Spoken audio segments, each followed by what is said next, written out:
We're good? Good evening, everybody. Welcome. Sound? Sorry. Try that again. Good evening, everybody. Welcome to our council meetings for Wednesday, July 10th. We apologize for being just a few minutes behind here. Had to wrap up previous meeting, but we'll get right started with tonight. We're going to actually have a thought tonight by Summer Ann Gunderson. And then we'll go right to the pledge by Gabrielle Jimenez. So is Summer here? Yep, Summer?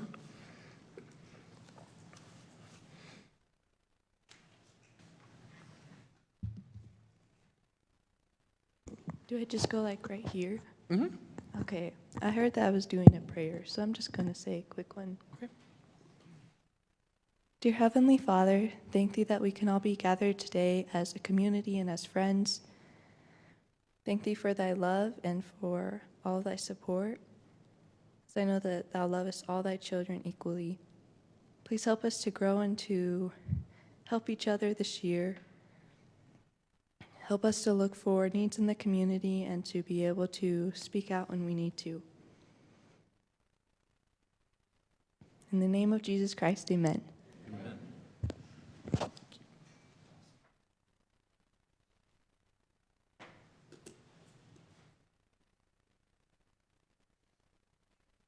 Please stand for the Pledge of Allegiance. Ready, begin. I pledge allegiance to the flag of the United States of America and to the republic for which it stands, one nation under God, indivisible, with liberty and justice for all. You may be seated. Thank you.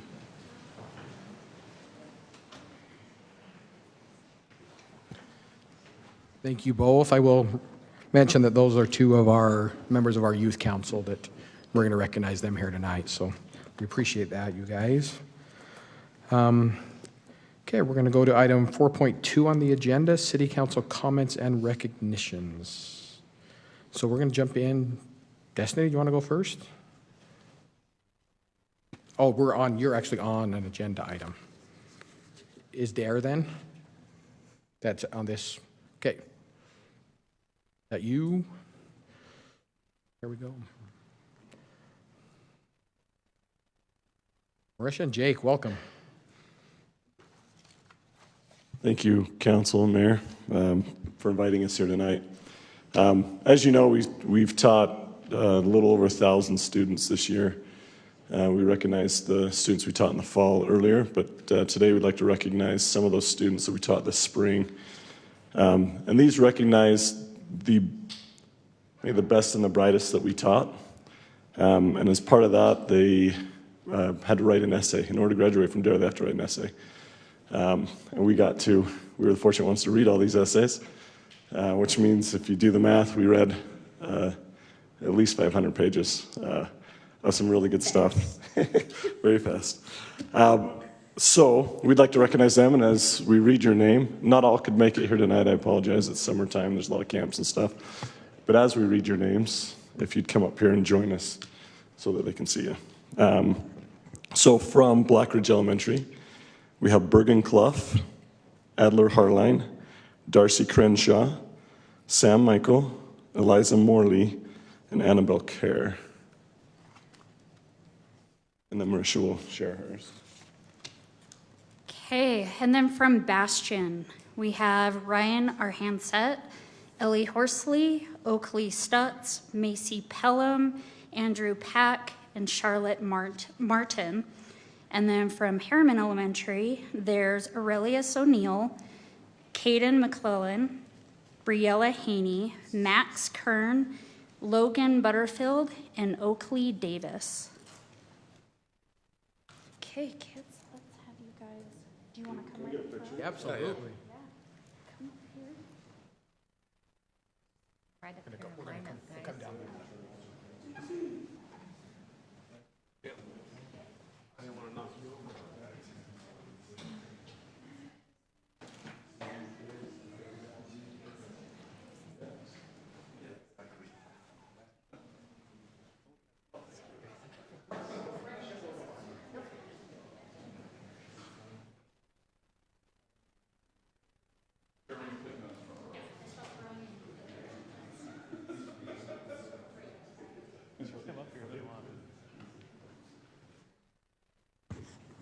everybody like here in the middle first.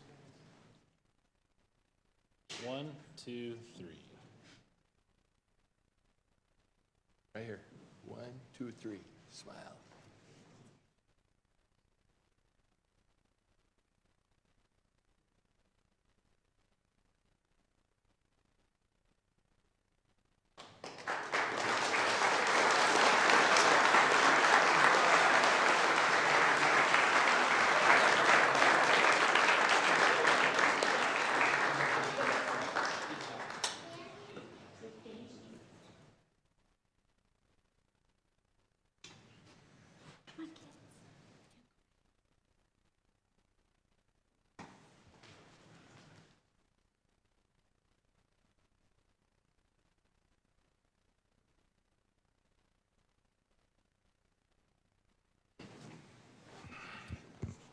Thank you again, and congratulations to all of those. We attend quite a few of those DARE graduations, and those essays they write they're amazing. It's surprising they come out of kids that young, so congratulations again. And thank you to Jake and Marisha. Are they gone? Did they sneak out? Thank you, Jake and Marisha, for what you do. Marisha, I know you were nervous this year. You crushed it. Good job.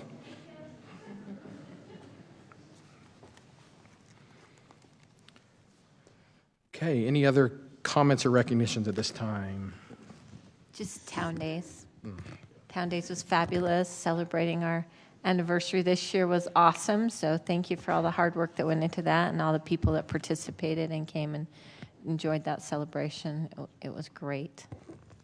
I loved the puzzle contest. There was a few new traditions that were started this year that were really cool. So thank you. Chucking chickens. Teddy about killed somebody with the rolling pin. No. He almost killed you with the rolling pin. And then I made fun of him, and I stood up and did the same exact thing. Okay. At this point, then, we'll go to public comment. At this point, audience members may bring any item within the city's purview to the city council's attention. Comments will be limited to 2 minutes. State law prohibits the council from acting on items that do not appear on the agenda. Public comments for this meeting will be conducted electronically. Any person interested in addressing the council may submit a comment by emailing recorder@harriman.org or by visiting harriman.org/agendas and minutes, where there's a link to fill out an online public comment form. Your statement will be incorporated into the public record. So this time, if anybody has any public comments tonight, you can submit.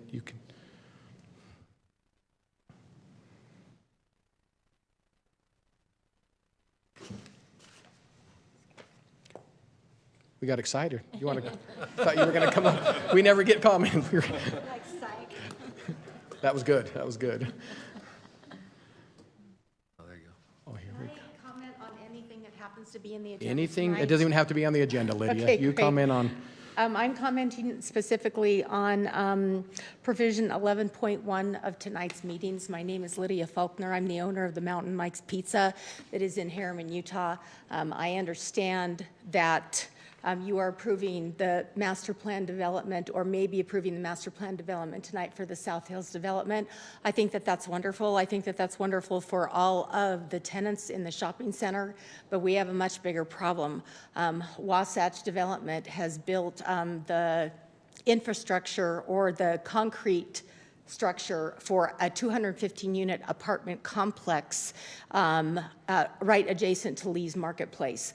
That is not being completed. Unfortunately, lots of the subs like to come into my restaurant and eat.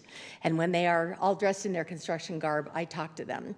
And I always ask them what projects that they're working on. And this last week, somebody came into our restaurant, one of the subs on the job, and he specifically told us that he was told by his boss that that completion of that apartment complex is no longer a priority for Wasatch Development. And I would like to have some discussion about the status possibly of that apartment complex being built. All of the tenants need it built. It happens to be a current eyesore in the community because it's not being finished. It's been there for more than a year and a half.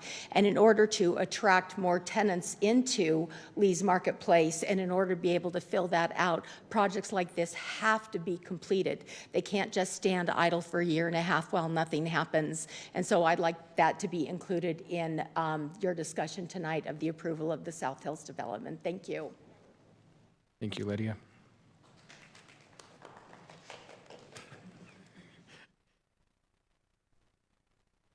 Okay, any other public comment? By the way, if you haven't, go over, visit Lee's, visit Mountain Mike's. It's awesome over there. Jamba Juice open Jamba Juice. this week.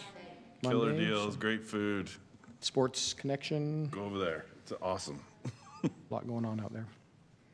And Lee's has the best donuts. Not slamming anyone else, but they're good. They're awesome, yeah. And they're square.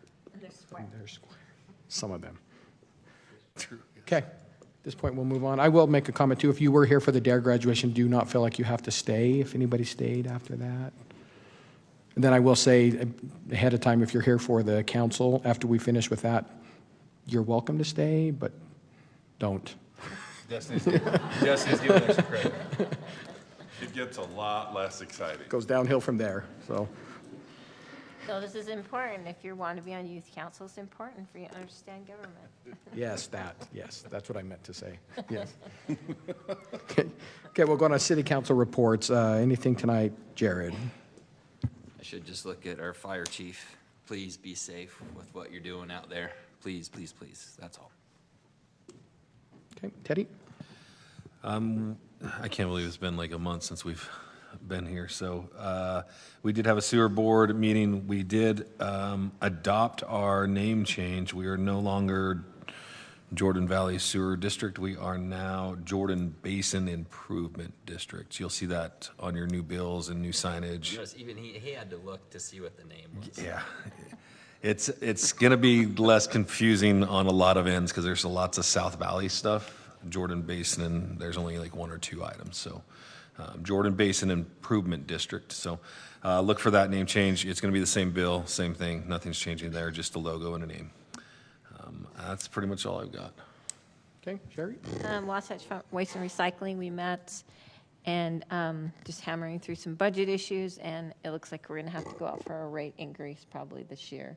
We'll meet again in July and kind of discuss what it's going to have to be, but much to the chagrin of and everyone, because everywhere you turn there's rate increases, but we operate off a cash basis, and it would be probably not very good to not have money to pay your garbage truck drivers because it's kind of important our garbage gets picked up. So that'll be probably coming forth within the next couple of months. Pam and team will be out meeting with councils to kind of walk us through what that rate increase is going to look like. Thank you, Sherry. Steve? Just a friendly reminder that social media is not an official channel of communication with your city government. There are countless comments and debates and arguments that go online about everything from parking at Black Ridge Reservoir to the fireworks or not, and just on and on and on and on. And although that may be monitored, and there's some ideas about that, none of that ever makes it into the public record, and none of that ever is officially made a part of any of our deliberations. So please come, follow Lydia's great example, show up, make a comment, put it on the record, and get in front of the council when you have issues that you'd like to talk about. Emails. All of our emails are on the website. You can email us, but yeah, we don't see. Official emails are, that's great, that's official Social communication. media is great for your own dialogue, but it's not a forum for us. We don't see it. We can't really do anything from that. Amen. Okay, I'll just make one comment briefly. It's not really a committee meeting I had, but we did hear, and I'm excited about this, we've been pushing on UTA for years for transit in our corner of the valley. Representative Perucci, that covers this area, pushed some legislation this past year, kind of put some heat on UTA, and I think they're listening and they're responding. So There's actually talk right now of a bus route making its way back through Harriman that would leave the Daybreak Station, make its loop through out here north on Main Street, down through the U Road here, out to 134th, down Rosecrest, out and grab the Slick Campus, then back Sentinel Ridge or Sentinel Boulevard, and then making its way over towards the Draper or South Jordan Front Runner, the Draper Front Runner Station. There's open comment. You can still, if we can get people on there to comment about it in support of this, I think kind of the saying is you can never build roads wide enough for all the traffic. And we need to get people on buses where it's possible. So please get out and, if you go to UTA, there's a 5-year plan. If you'll look up their 5-year plan, and you can make a comment about support of this. There was a comment, we talk about social media, that somebody made a comment, well, increase in taxes. That's not. Truly, we're paying for this service already. Now we just get our share of that tax that we're paying towards the county. So please go on there in support of that. Mention, make some comments. If you see some tweaks that you think it should go down a different route, that's great too. But go on and make some comments about that, and let's make sure they're talking about bringing that even next year. Even though it's on their 5-year plan, they know they want it out here. They could start that as early as, and it'll be 30-minute intervals is which is usually they start at an hour intervals. So they're hoping we'll use it out here. So, Mr. Mayor, with the report that we had earlier tonight, about 95% of the work population leaves the city every day to go work in another city. And so 95% of the population is on the roads. That's why traffic is rough. If we can do anything to cut that down, it helps. Well, then we come home, we pick our kids up, and we leave the city again to go do their Yeah, activities. that's exactly everything else, right? and we're working on all that too. We're working on more roads and more. But anyways, that'll be huge. So if you can go on again, if you'll just Google, or the city did post that. Was it last week, John, when we posted that? Earlier this week. So even the city posted the link. You can go on our Facebook and our social media channels. You can go click on that and make a comment. That public comment period does end on Friday. But we're hearing that it's looking good for us. So that'll be huge.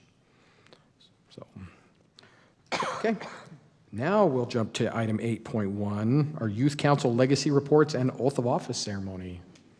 Destiny, who does amazing work with our Youth Council, by the way, welcome.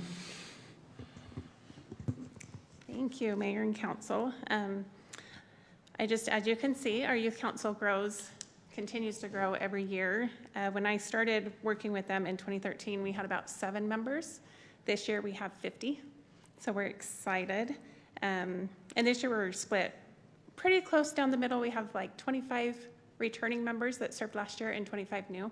So we do have a few groups reporting on their legacy projects, so I'm going to turn that over to them, and then we'll do the oath of office after. I figured we could start with Adam and Ben, and then John will pull up presentations after that, and when you see yours come up, just go ahead and come up to present.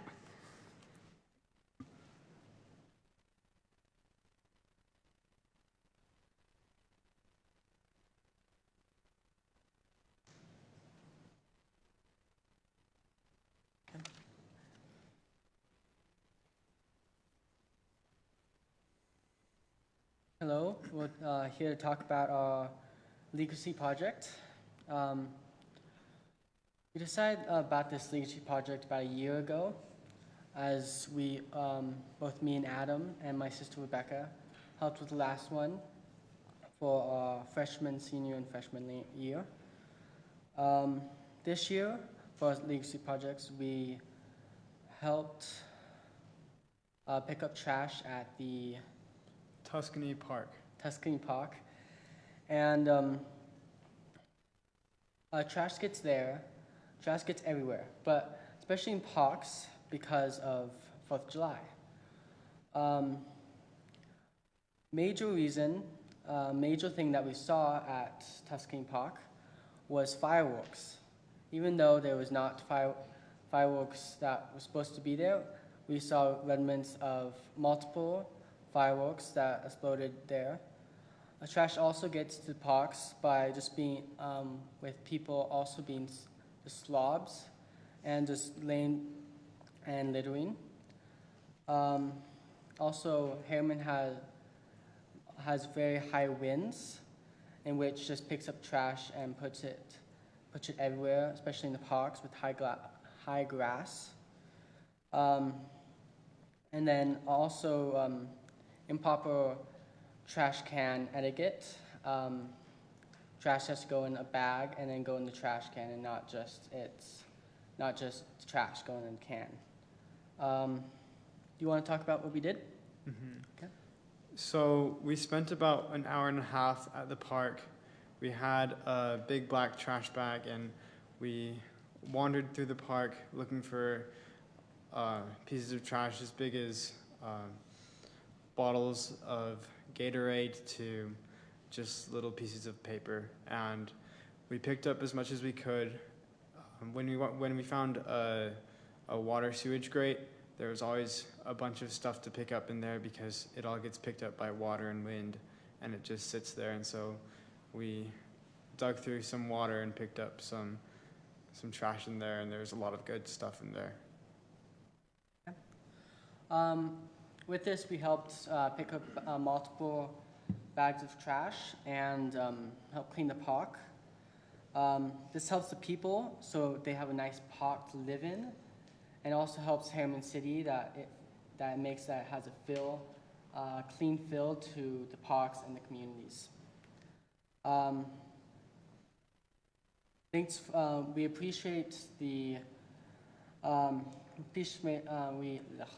we appreciate Harriman City Youth Council for helping us with to serve our community. Do you guys have any questions? Great job. I love it. Awesome. Thank you. Thanks. Thanks, guys.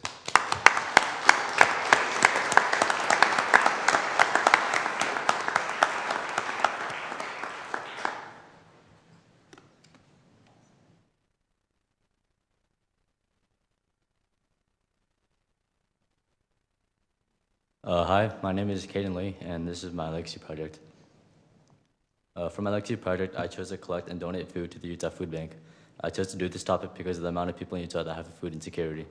I hope that the hunger situation both in Utah and the U.S. will be able to improve through the years, and people will be able to have access to fresh and healthy food. According to Feeding America, almost 317,000 citizens in Utah are facing a food insecurity, with 92,500 being children. San Juan County is considered to have the highest food insecurity at 17.1%. An additional $1,674,000 will be needed to meet their food needs. People facing hunger in Utah would need an estimated $295,670,000 per year combined to meet their food needs. Feeding America is the largest hunger relief organization in the U.S. They have a network of over 200 food banks and 21 statewide food bank associations, helping them provide over 5.2 billion meals to millions of people in need last year alone. Feeding America's 40 years of experience, national reach, and local presence gives them an unmatched ability to respond to these issues and also respond with innovative solutions. There are many different ways that can help this issue. Hosting food drives, making donations, starting fundraisers, and even volunteering at your local food bank. Taking the time to do these actions will help put food on the table for those in need and eventually start to decrease hunger rates. Food donations can help remind us of the struggles that others may be going through and encourage us to be more empathetic and generous. These are some photos. I was able to donate about 70 pounds to the Utah Food Bank. And these are my sources.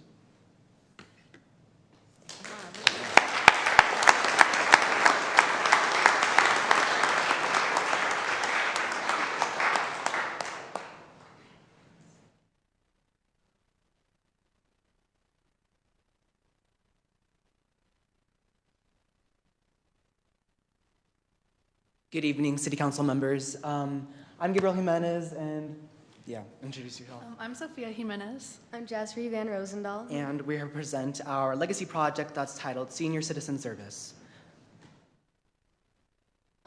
Okay. We did our project of service at the Beehive Home. It was founded in 2020 by Clark and Maren Hilbig.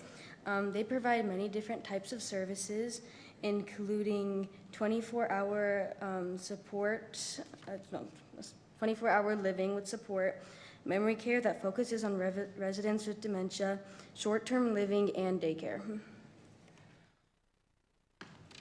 When brainstorming options for our legacy project, we wanted to choose a home that was based in Harriman so that we were primarily serving residents of Harriman. And when, looking over all of our options, I read a study on how impactful human and social interactions can be on the elderly, especially those with dealing with memory problems such as dementia or Alzheimer's. And after going over our options of places we could serve, it was clear that we wanted to serve at the Beehive Home because it specializes in memory loss care. So we were able to interact with the residents and clean up the home as well. We all deeply value this experience and left feeling very rewarded. This was the only photo that we got just to help protect the privacy of the residents. Unfortunately, we were only able to volunteer for one day due to the COVID-19 outbreak closely after our first visit. In conclusion, we were able to improve Harriman by serving a smaller demographic that doesn't always get recognized in our city. Any questions or comments? Thank you. No, thank you. Thank you for your time.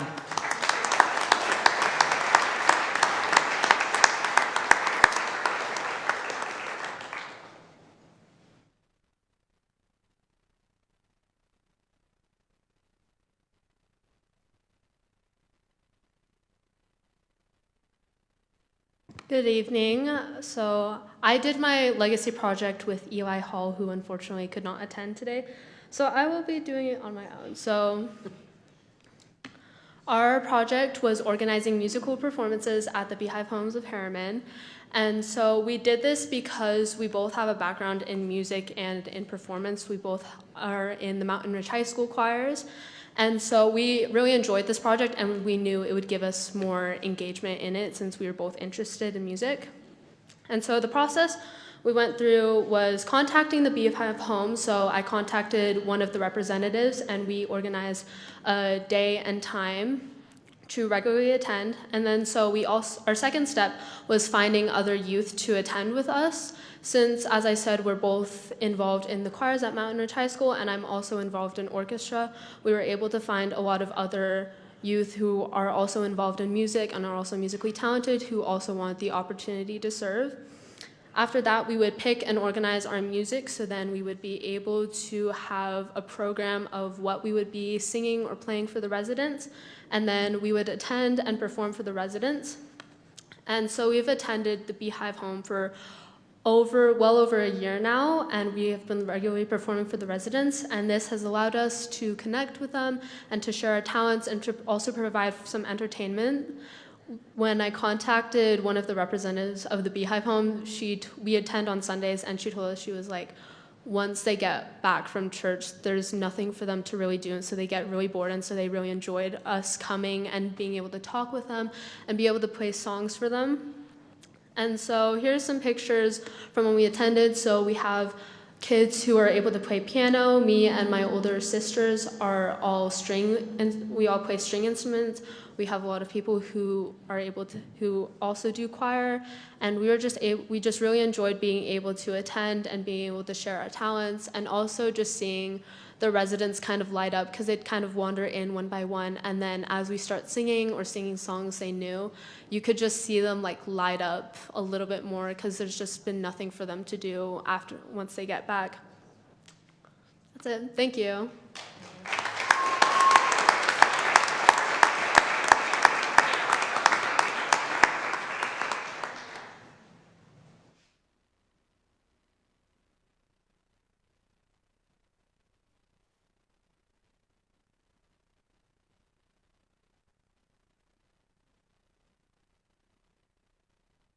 Hi, my name is Summer Gunderson.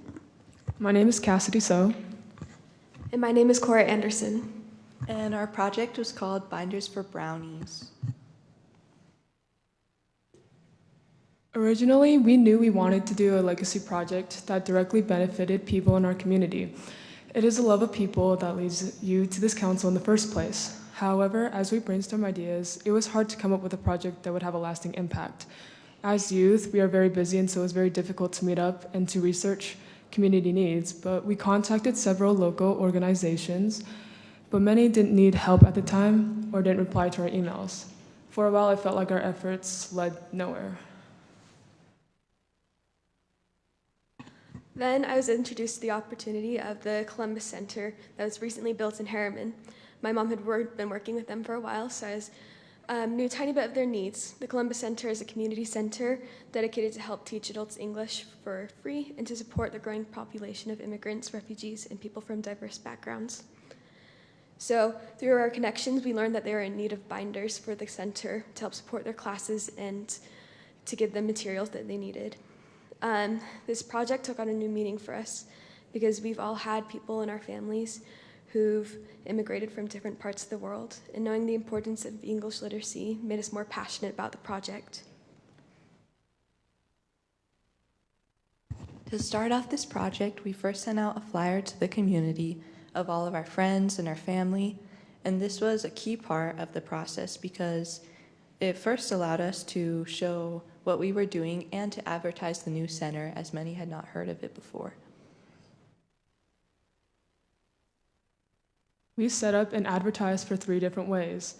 We first set up a box at City Hall for binder donations, and then Cora gave out her Venmo for donations, and bulk ordered binders with the money.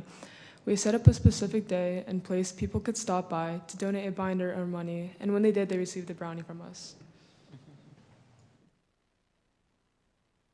Here are some of the pictures that we got of the different ways that we donated binders. So our success, the community really came together and even helped us out when it started raining on our brownie pickup day. We were able to meet and surpass our goals of binder donations, which led us to celebrate with lots of brownies and be able to donate the remainder money from the Venmo to the Columbus Center's next fundraiser called the CAEC Drive, where basically they used the money that we donated for gift cards to use as incentives for the students. This felt good because with a lot of little steps and small donations, we were able to fill a need in our community and even build progress on a new project. This project really helped us build gratitude for our opportunities to serve in the community. It helped us to reflect on our personal lives and all the people who have made that sacrifice to learn English and to be those pioneers.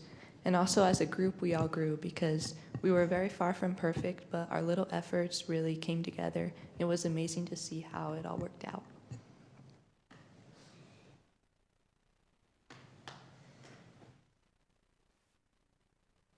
Here's a video of us dancing in the rain. Thank you for listening.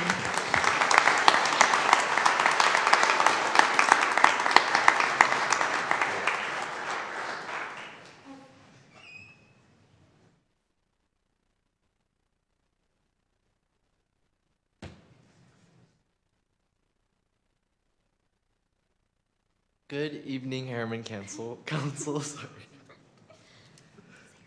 I'm Kate Swint. I'm Munu. And I'm Olivia. So we decided to go to an assistant living home and provide service and give company to the residents. We thought this would be a good idea because this service is often overlooked.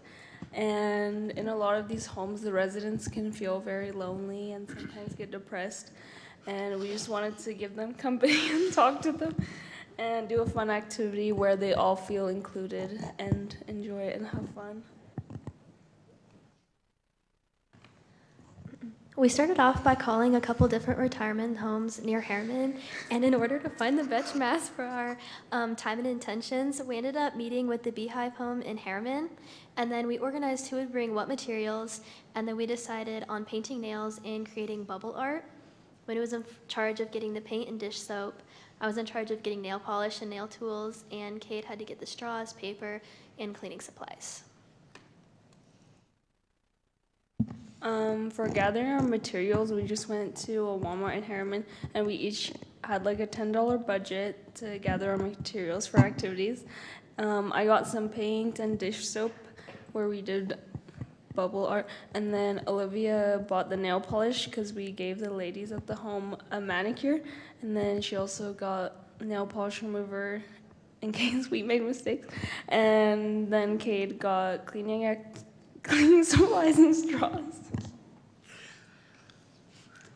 For meeting our residents, when we got to the building, the woman in charge introduced us to the residents. sorry, the ones we met were all women, but there are also some men there as well.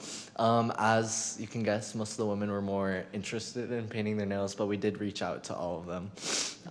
They were very sweet and they looked very kind, and we just reached out and asked them if they wanted a manicure. Some of the women had dementia, so it was a little harder to get to know them, but we could tell they enjoyed the experience.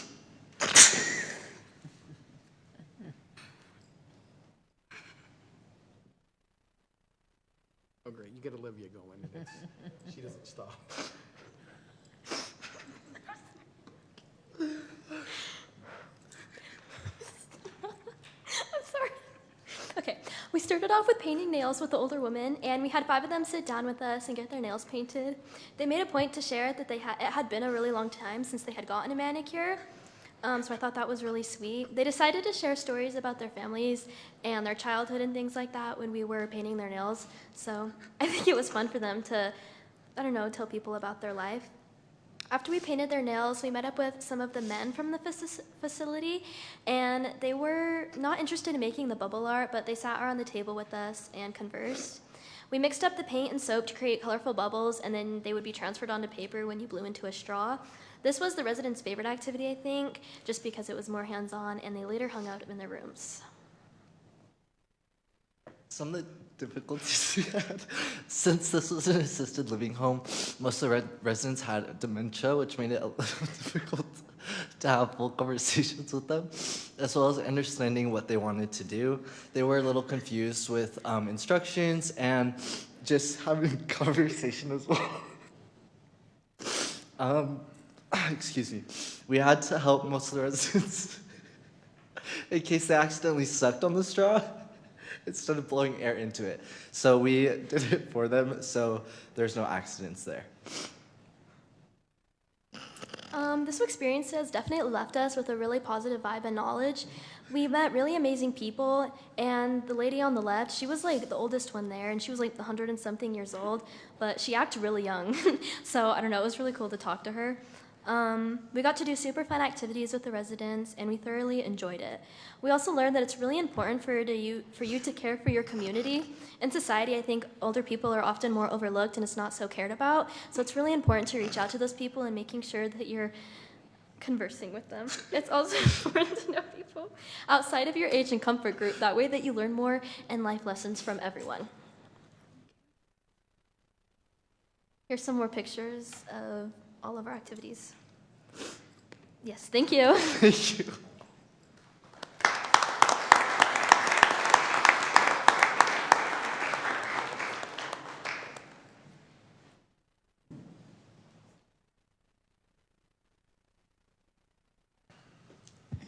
Okay, so thank you all for presenting on your legacy projects. I figured we could do that so that the new incoming members could kind of get an idea of what is expected of them for this next year. So the legacy project, just to give a little bit of background, they can do their own service project with a group up to 5 participants, and it is just to give them a way to give back to the community on their own without being a group of youth council. So now we'll go into the oath of office, and we do have some that aren't here, but as I say your name, and I'm going to apologize up front because I know I will butcher some. As I say your name, just come up, grab your paper, and then we'll line up around the dais, and then Jackie, our city recorder, will swear you in. So we have Lucy Barlow, Madison Haymond, Holden Mercer, Gabriel Mercer, Christian Reynoldsbacher, Lincoln Figge,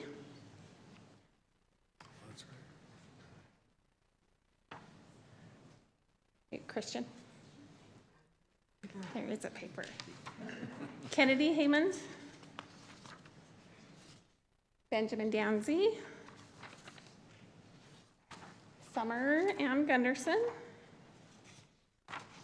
Amber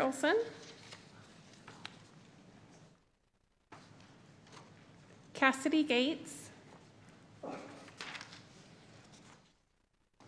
Adam Wardle, Sunny Supple, Isabella, and I don't know, Villa Mahazar? I don't think she's here. Liam O'Fikens, Kobe Munoz, Hayden O'Fikens,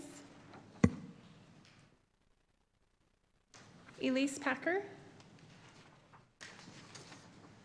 Naya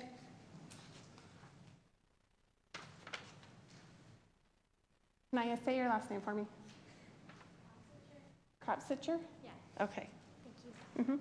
Sophia Jimenez, Gabriel Jimenez, Tanner Fountain. I saw him.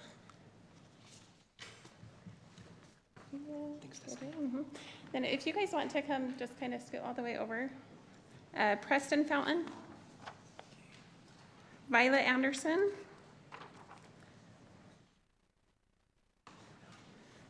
Huan,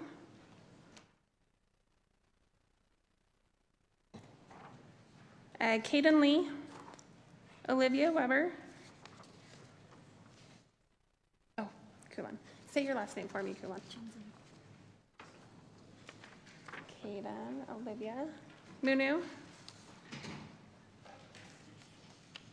Joshua, I don't think he's here. No. Cassidy So, Hannah Park,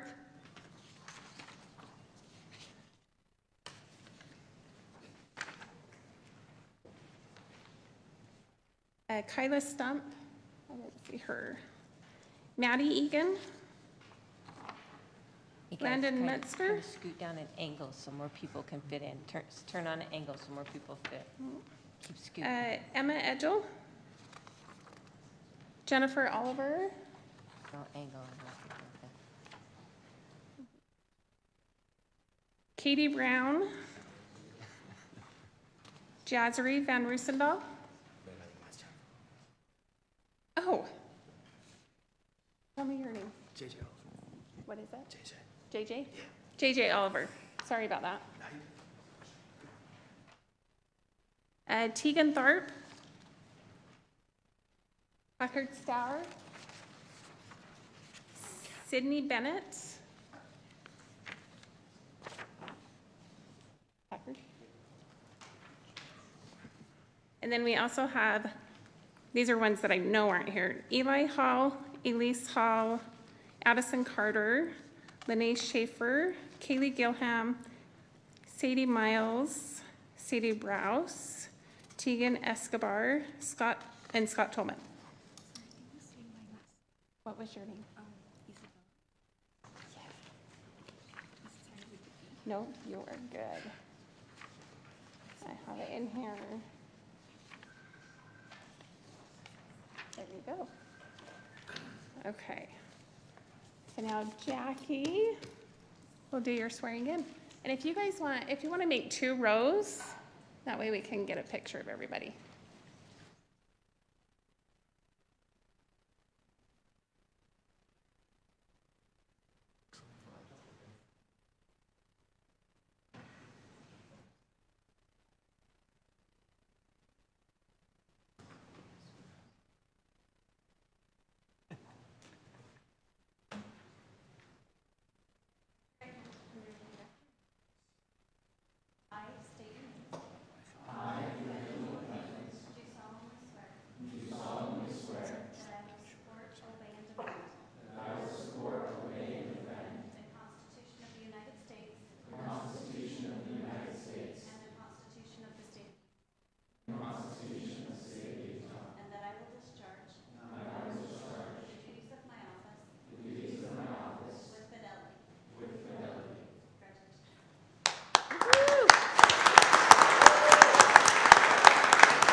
Mayor and council, do you guys just want to stand up? And then we can get a picture with you guys with them. Does that work? Squeeze in a little bit tighter.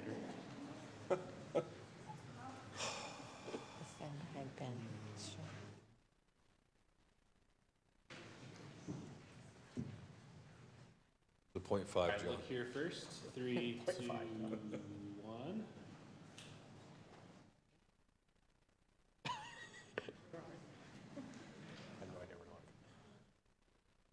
This looks great.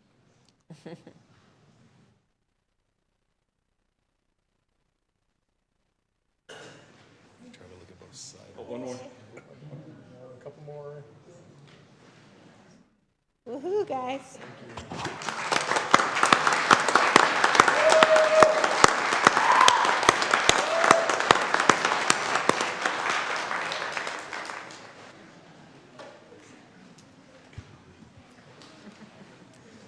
Thank you, everyone. We look forward to working with you this year.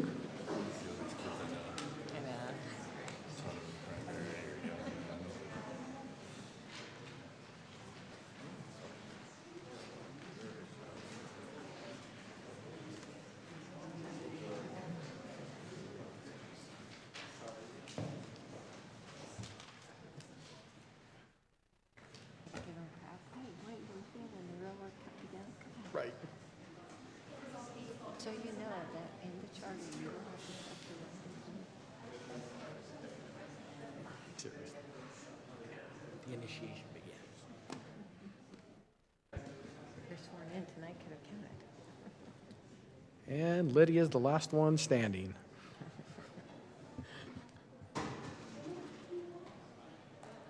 Okay, we're going to move on to item 9.1.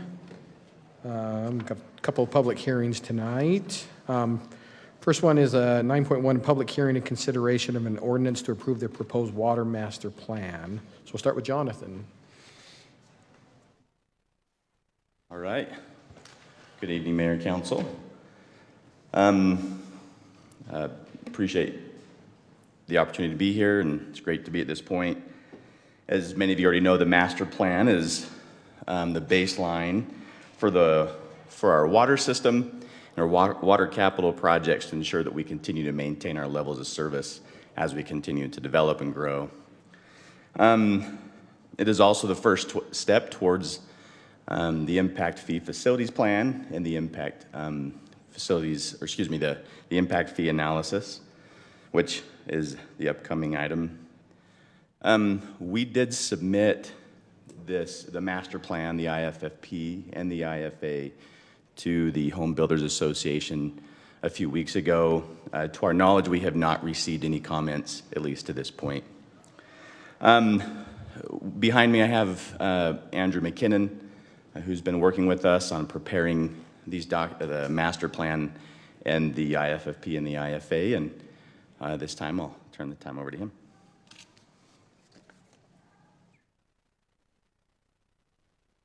Okay, so we want to just talk about the water master plan changes since the last water master plan document, just because it kind of highlights why things have changed and what projects have changed in the master plan.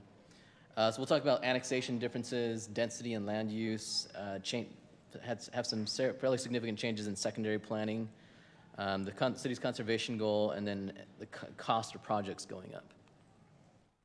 So what we've got shown here is the 2019 water master plan in terms of densities in the city that we had planned in 2019. So the next slide will show the changes to today.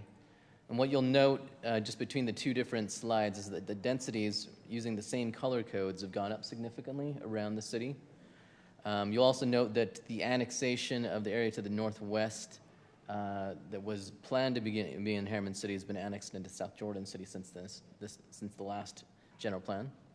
So that was a fairly significant difference. So primarily the growth has gone up in the city due to both density changes and then mostly density changes and then changes in secondary water use. 2019 master plan showed kind of the overall coverage of secondary water that was planned around the city. So we kind of identified how much of the various parts of the city would get secondary water. The area to the southeast almost had full coverage up to zones 4. And then you'll note a big difference is basically the white area in this figure shows where there will be no future secondary water. So where we had a lot of secondary water planned previously, a lot of that's been eliminated in favor of trying to just get water to where we have existing secondary pipes. And part of the justification for reducing the amount of secondary water in the city is twofold. One, the capital costs have gone up significantly on secondary capital facilities. So there's a sort of a cost savings in the short term on capital facilities. And then also the cost benefit from saving water. As people have been conserving water for irrigation purposes, there's a little bit less bang for your buck in terms of saving water from culinary water that switches to secondary. So those two things are kind of the main driver for reducing the secondary water coverage in the city. Any questions on those two topics so far? Okay, so the 2019 master plan shows the growth in the city, and then you'll see that it went up significantly for the 2024 master plan, and a lot of that's again just density increases in the city. This shows the culinary facilities at build out for the entire city. You'll note that there's a whole bunch of pipes and projects shown in the northwest of the city, and most of those will go away with the 2024 master plan. We still have a lot of facilities out to the southeast, but everything to the northwest has kind of gone away. There's been some tanks added to this plan as well that were not in the previous plan. Secondary water, you'll note, again, there's going to be a significant reduction in pipes when you go from the 2019 master plan to the 2024 master plan.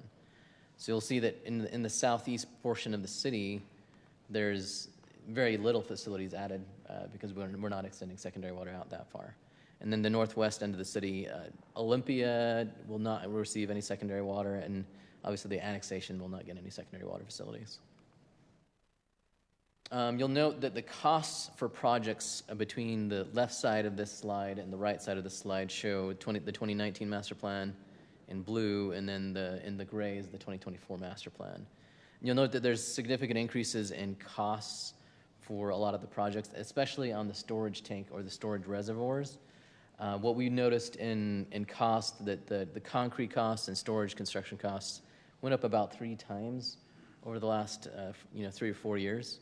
So significant increases in costs for storage facilities. Pump station facilities, not quite as much of an increase, but still significant increase in costs. Similar on secondary facilities, the storage costs went up significantly, and even though we eliminated quite a few facilities, the costs are still close to the same because of the increase in inflation. This is just a quick summary of the 10-year costs attributed in the 2019 master plans in the blue, and then the gray is the 2024 master plan. Significant increases in cost, even though we've reduced a lot of facilities, and a lot of it's a little hard to compare apples to apples because of the inflation effects of kind of the COVID pandemic. Any questions on the water master plan?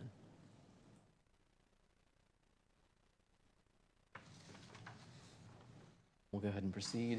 Do we need to go and proceed to the impact fee facility plan and impact fee analysis? Okay.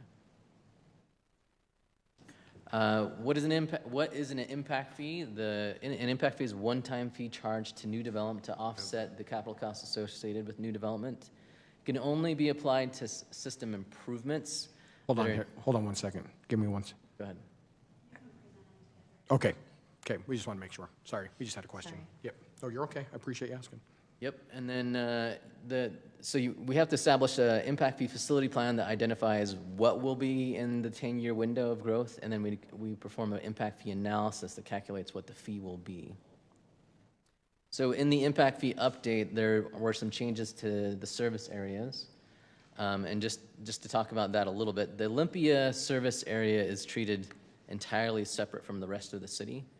And that has to do with the way the Olympia development is being financed. There's I forget the term, PID agreement.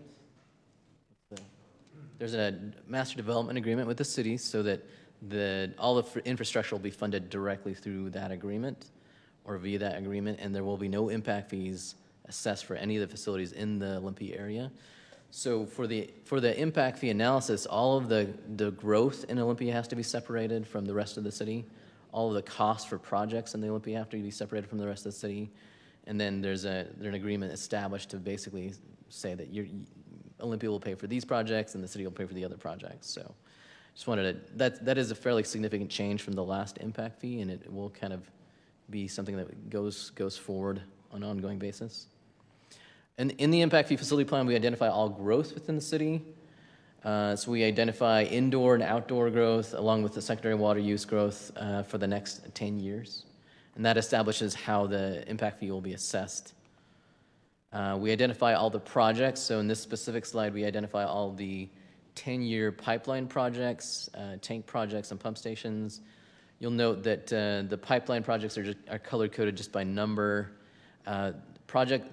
Tank projects that will be built in the next 10 years are shown in blue, whereas there are some tank projects shown in gray that are not planned in the next 10 years, kind of outside the 10-year window. Or they're considered, the gray ones are existing and the white ones are actually the ones outside the 10-year window. So just for clarification. This is a little bit of a zoom in on the East Harriman area just to show those projects a little bit more clearly. And then we have the 10-year projects for the secondary water system as well shown with the 10-year tanks shown in blue. Tanks beyond the 10-year window are shown in white, and existing storage facilities are shown in gray. So as part of the impact fee analysis, the three things that we calculate are the buy-in costs. So all development has to buy into excess capacity in the existing system. So any storage facilities or pipes that have excess capacity, we have a value for those facilities, and new users have to buy into that capacity if they're going to use it. And then there's also a cost for new development for new projects intended to serve new growth.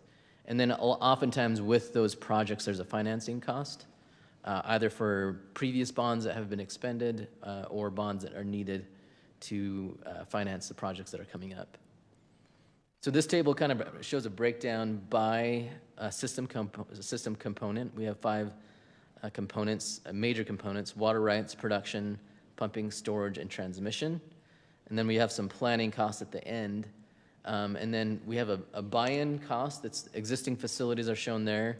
And then 10-year projects are shown. And then in some cases, like the pumping and storage, we have financing costs shown for those facilities as well. And this is kind of how the costs break down on a dollars per gallon per minute basis. If you look at over on the column on the right, cost on dollars per gallons per minute. And then we convert that into a dollar per lot size and meter size for like simplicity. So what we show here is the impact fee in the last master plan, and then the proposed water impact fee, and then the difference. So we're really looking at about a 10%, in some cases a little more than that, increase in the impact fee. And then we have a separate impact fee that's calculated for irrigated areas. Any questions on those costs? Okay. Any questions on the planning process at all? You want to cover anything, Jonathan? No, thank you. I know it's not that we're not listening. We've heard it. We're just saying we've studied. We've been, just for for public, we've been through this, so I think it's not that we're not interested, I promise. Okay, well, that's great. So, and of course, at this point, just the option 1, of course, is, if you want to move towards the adoption of this, of course you can. And the option 2 is we come back with any other comments or whatnot. We'll have a public hearing and then we'll do it. Okay, thanks you guys. Get back to my previous note here. Okay. So at this time we will open the public hearing we'll do 9.1 first. So we'll open the public hearing. Seeing no comments, look for a motion to close the public hearing. So moved. Second. Motion by Sherry, second by Steve. All in favor? Aye. Any discussion from the council?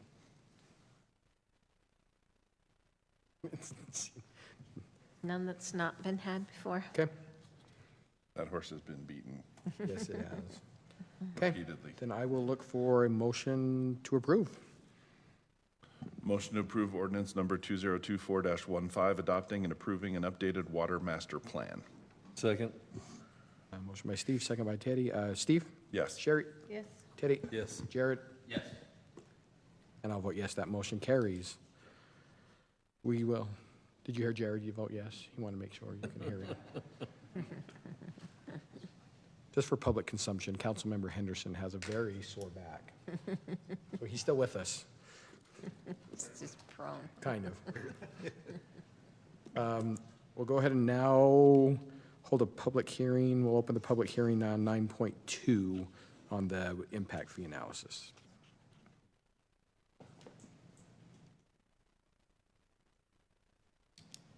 Hello, my name is Leif Smith, resident of Harriman, and I fully support the impact fee analysis and all the work that has been done. And I've noticed as a resident over many years that the impact fees don't align with the current population size and growth in Harriman, and I fully support the increase in anything of that nature. Appreciate it, Leif. Thank you so much.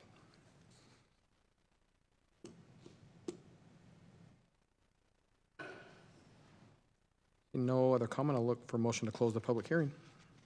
I'll make a motion to close the public hearing. Second. All in favor? Aye. Aye. Look for a motion to approve.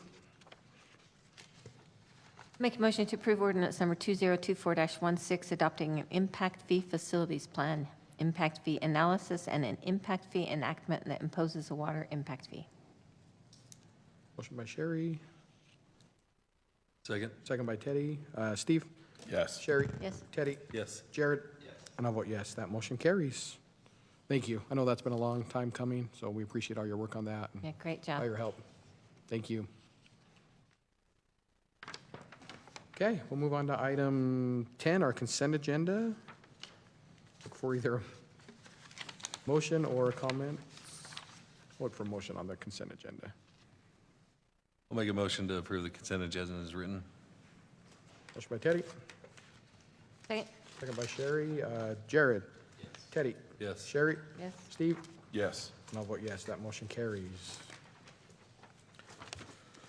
Okay, move on to item 11.1, discussion and consideration of the Fifth Amendment to the South Hills Development Master Development Agreement.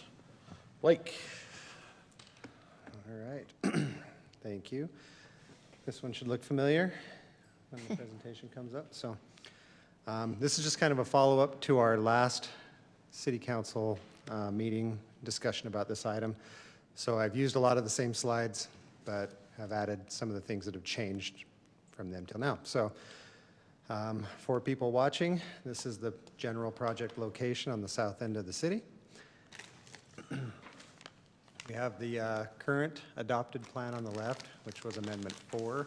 This is the land use master plan, or the lump as we call it. And the right side is the proposed plan. And so we'll kind of go over the main changes. And this is from the last meeting. Pod 5, as you can see, has changed considerably in shape and use. Pod 6 was removed, and Pod 20 is an addition. And we'll get into a lot more detail on that in a minute. So this was the checklist that I had from the last meeting, and I went through and just put in blue bullets underneath each item, how that item was addressed. And as staff went through the responses, we identified that every one of these items was addressed adequately. Just kind of quickly going through them, the will comply to the general plan for item 1, that the new plan will comply to the general plan, and then any amendments that need to happen will be required in an Amendment 6, and Amendment 6 will be required to be done within 365 days, and if it's not done in that time, everything reverts back to Amendment 4 and starts back over. That's also with item 2. Items 3, 4, 5, and 6 were all completed as requested. Item 7, that's kind of got a little will require a little more detail as the pods come in and get developed. We'll have to just track and make sure that we're maintaining that percentage. And if we get to the end, maybe the last pod, if they don't have it, they have to lose lots to make the open space match. And then item 8 will complete with Amendment 6. And we just met recently on that, and everybody's on the same page with doing a fully amended and restated agreement for Amendment 6, so it'll clean the whole agreement up. So with that, this is the new final land use plan that they've submitted. As you can see, there's some red scratch outs on the table. The pod 20, the number of units they have shown on there is what they're going to be asking for and negotiating with the council in Amendment 6. But so we scratched it back to match what's under the current zoning on that. So it's 48 units on the 120 acres about, which is 0.4 units per acre. Or what they're showing here, it's 40. The acreage is kind of funny because they only show what's developable and the open space is taken out. And then that reduces their total number of units. But this is just an interim step until Amendment 6 comes in. But as you go through items 1 through 11 on the left, that's a summary of what's included in this amendment. And some of the main ones to talk about are the pod 20.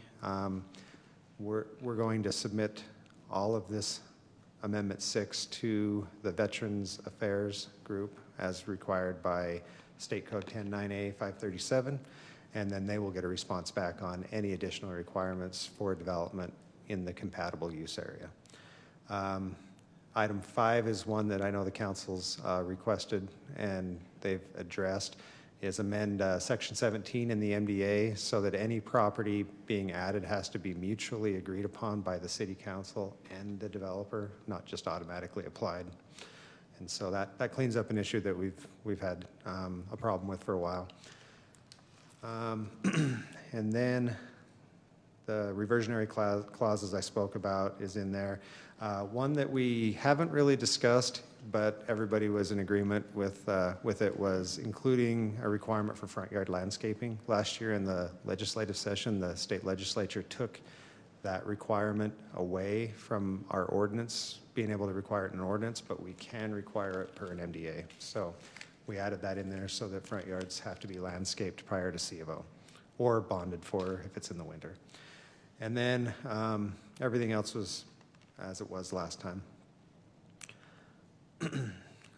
So pod 20, just wanted to get in and talk about that a little bit because that was one that was of concern last discussion. So the concerns were the proximity to Camp Williams. As you can see on this exhibit, this wasn't shown in any of their exhibits very well because they cropped them out, but you can see the city boundary line is about 1,330 feet to the south of the boundary line of pod 20.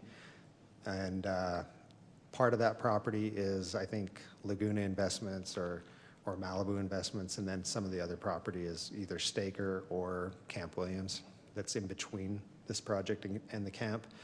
And then I've got an exhibit here. Twist your minds around. I've twisted the whole map around so that it lined up with the alignment of the oblique view on the right.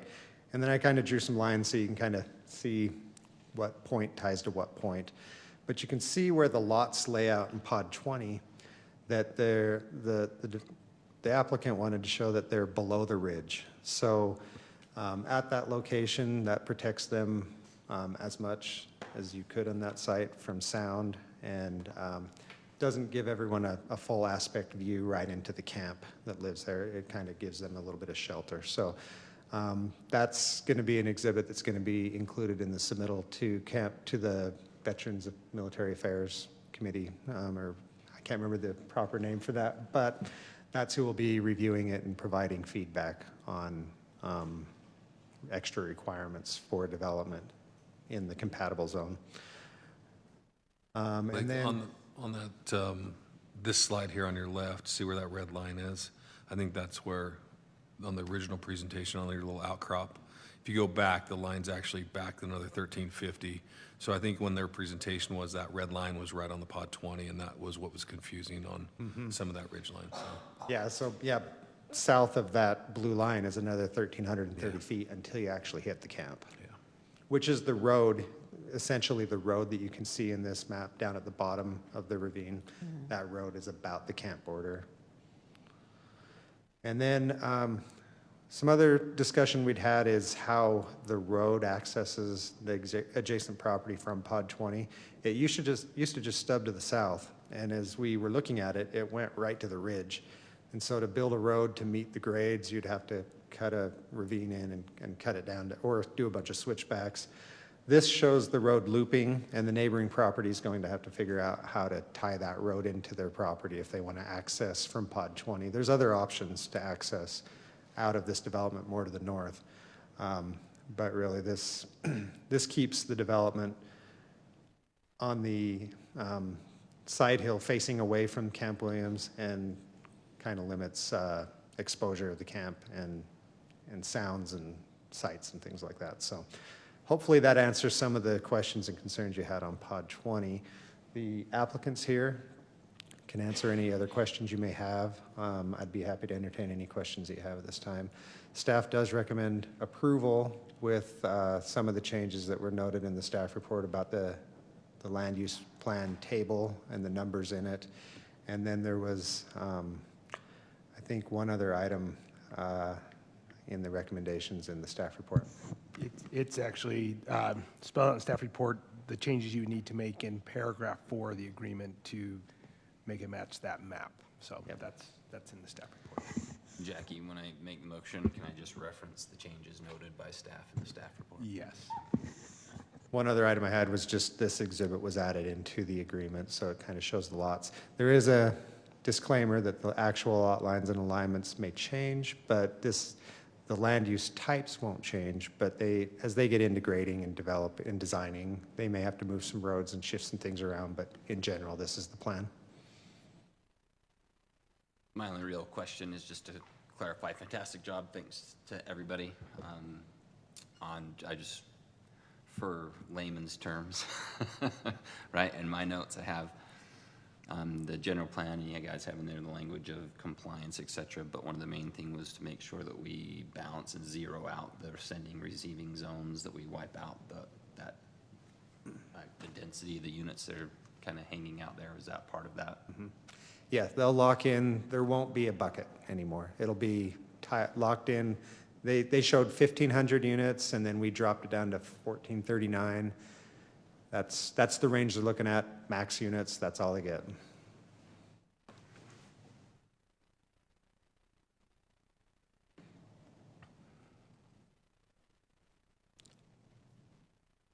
I'm good with 95% of this. Pod 20 is still giving me heartburn. If you go back,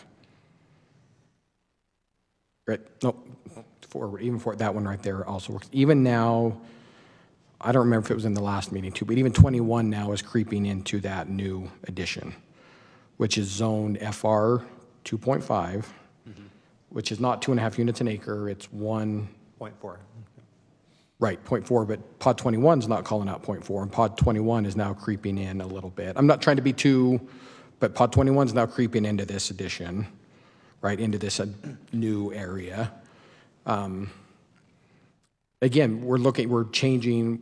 I mean, Jared's the one that, when I first got on council, he's, we're almost fill, and I don't know if it has to come back. I think we talked about maybe it has to come back for a zone change down the road, but are we bypassing, because we're basically through an MDA giving a zone change away from FR 2.5. Am I correct in saying that this MDA is going to grant? Because we're changing. That's not FR 2.5 zoning on this chart. So the current MDA, which it would still fall under, requires the development to comply with the base underlying zone. So there's no zone change with Amendment 5. Amendment 6 will be requesting all of those items. It'll be a general plan amendment as necessary and zoning amendment as necessary. So this one would still, Pod 20 here and 21 would still have to comply with that base underlying zone as far as the zone change is something separate apart from the MDA. So that's why so that's why I'm making sure if we approve 5 as written tonight, we're not granting them more units other than the base zone currently. So I'm going to look at legal here. And I hadn't even looked at that one. Pod 20 they're trying to add in is not currently in there. I don't know what rights already exist with Pod 21. But it had a different number. You may have to go back to the original land. If you wouldn't mind, maybe just clarify the procedural part first for the mayor's question, right? It was Pod 18 previously. It was 18, but a piece of Pod 21 goes into that area that's being added, so That's what I'm saying. So now Pod 21 now encroaches on that new additional piece, which is currently zoned FR 2.5. yeah, 18 had 10 units in it before. And again, I'm not saying, I don't want this to be a deal breaker tonight. I just want to understand what I'm approving tonight. Because I don't know that I'm necessarily Inadvertently bypassing the zoning process that we've always tried to avoid by creating the MDA.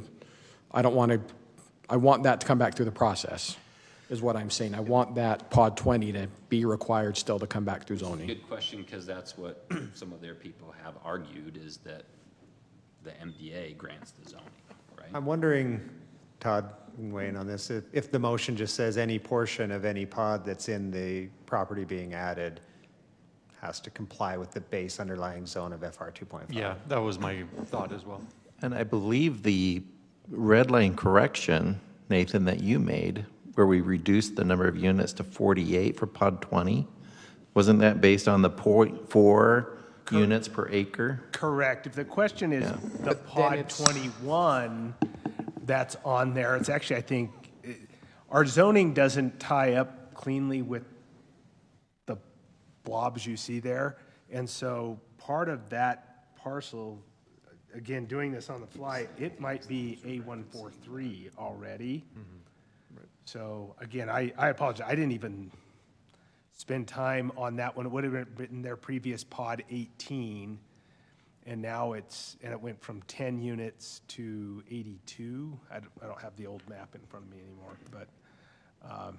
Well, part of it was there's like 3 pods that kind of got merged into one on that. Yeah. Correct. There's a lot of weird. And that was where we did the backup and said, let's just reset with the current general plan and rezone with Amendment 6.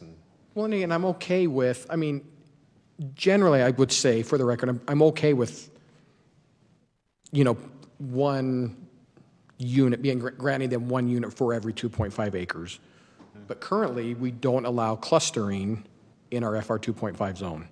So I think that just needs to come back through the zoning process as well in this whole area to say, not only are we okay with, maybe it stays FR 2.5, but we allow some clustering, which honestly I'm in favor of. I would prefer them to cluster it to get it into this area away from the camp, because I'd rather them cluster it close to that. Entitle that whole area, 43 units, cluster it towards further away from the base, buys us a little more a little more space. That's why I'm just trying to clarify that we're not granting too much.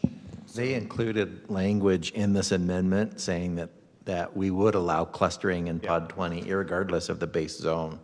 That's one of the requests that they have in this MDA. That was the other item I was going to bring up that I was. The MDA is where we would do that to allow the clustering, rather than go through and change our entire FR 2.5 zone. 100%. I don't want to change the FR 2.5. Right, so I'm just it's- saying, that's what so you're saying what I'm getting at. As long as I'm okay with the clustering, but I still want it to come through the zoning process. Correct. And the only pod that I can see that has FR 2.5 is Pod 20.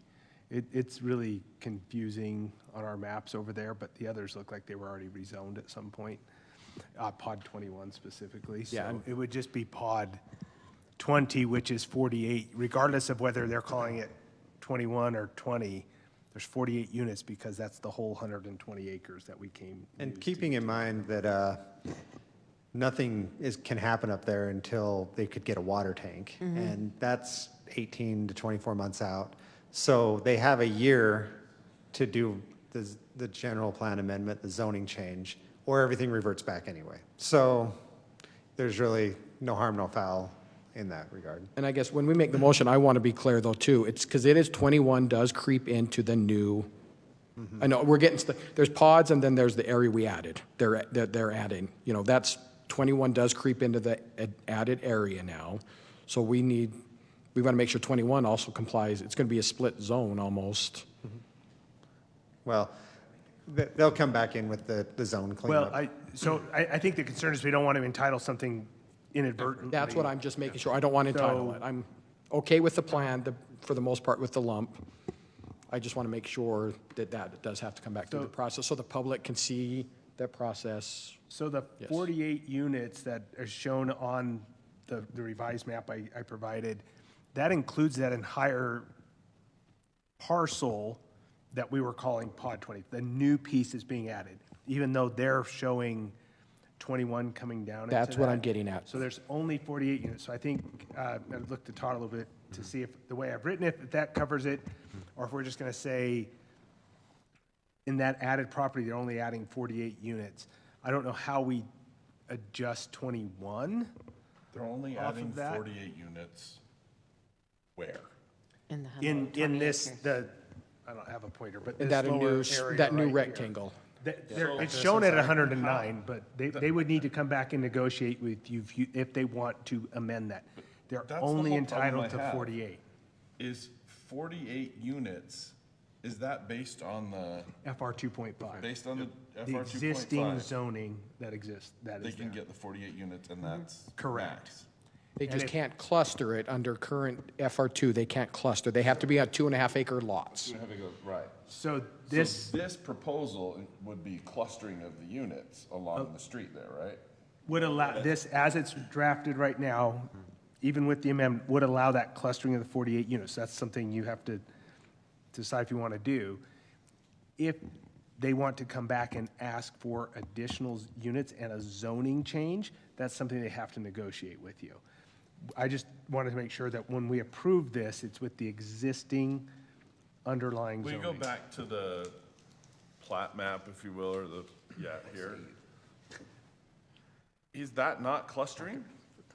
Those aren't 2.5 acre lots. Correct. That's what I'm saying. That's what. That's going to be what they're going to come with for Amendment 6 to try to build. So that whole area will need to change as the final recorded document, what's shown here, because this is going to be Exhibit I in the agreement. This is the whole problem. I'm just going to say this for the record. This is the problem I have with this. We're saying they can have 48, and this image shows 109. Why are we even including a map that's double the density that we can approve with clustering of units, which we haven't agreed to, and annexing a piece of land that is currently not approved to do what it is they want to do? So we're putting the cart before the horse here. So what we should And ask I'd for rather here- have this discussion completely separate from all this other stuff we've been working on, because this is not okay. We're bypassing every legislative process we have regarding zoning and entitlement of land to approve a picture for something that doesn't have anything to do with reality right now. And it's binding this council to make a decision coming up in another amendment that's the 6th freaking amendment to the same MDA that's been a pain in our ass for 15 years.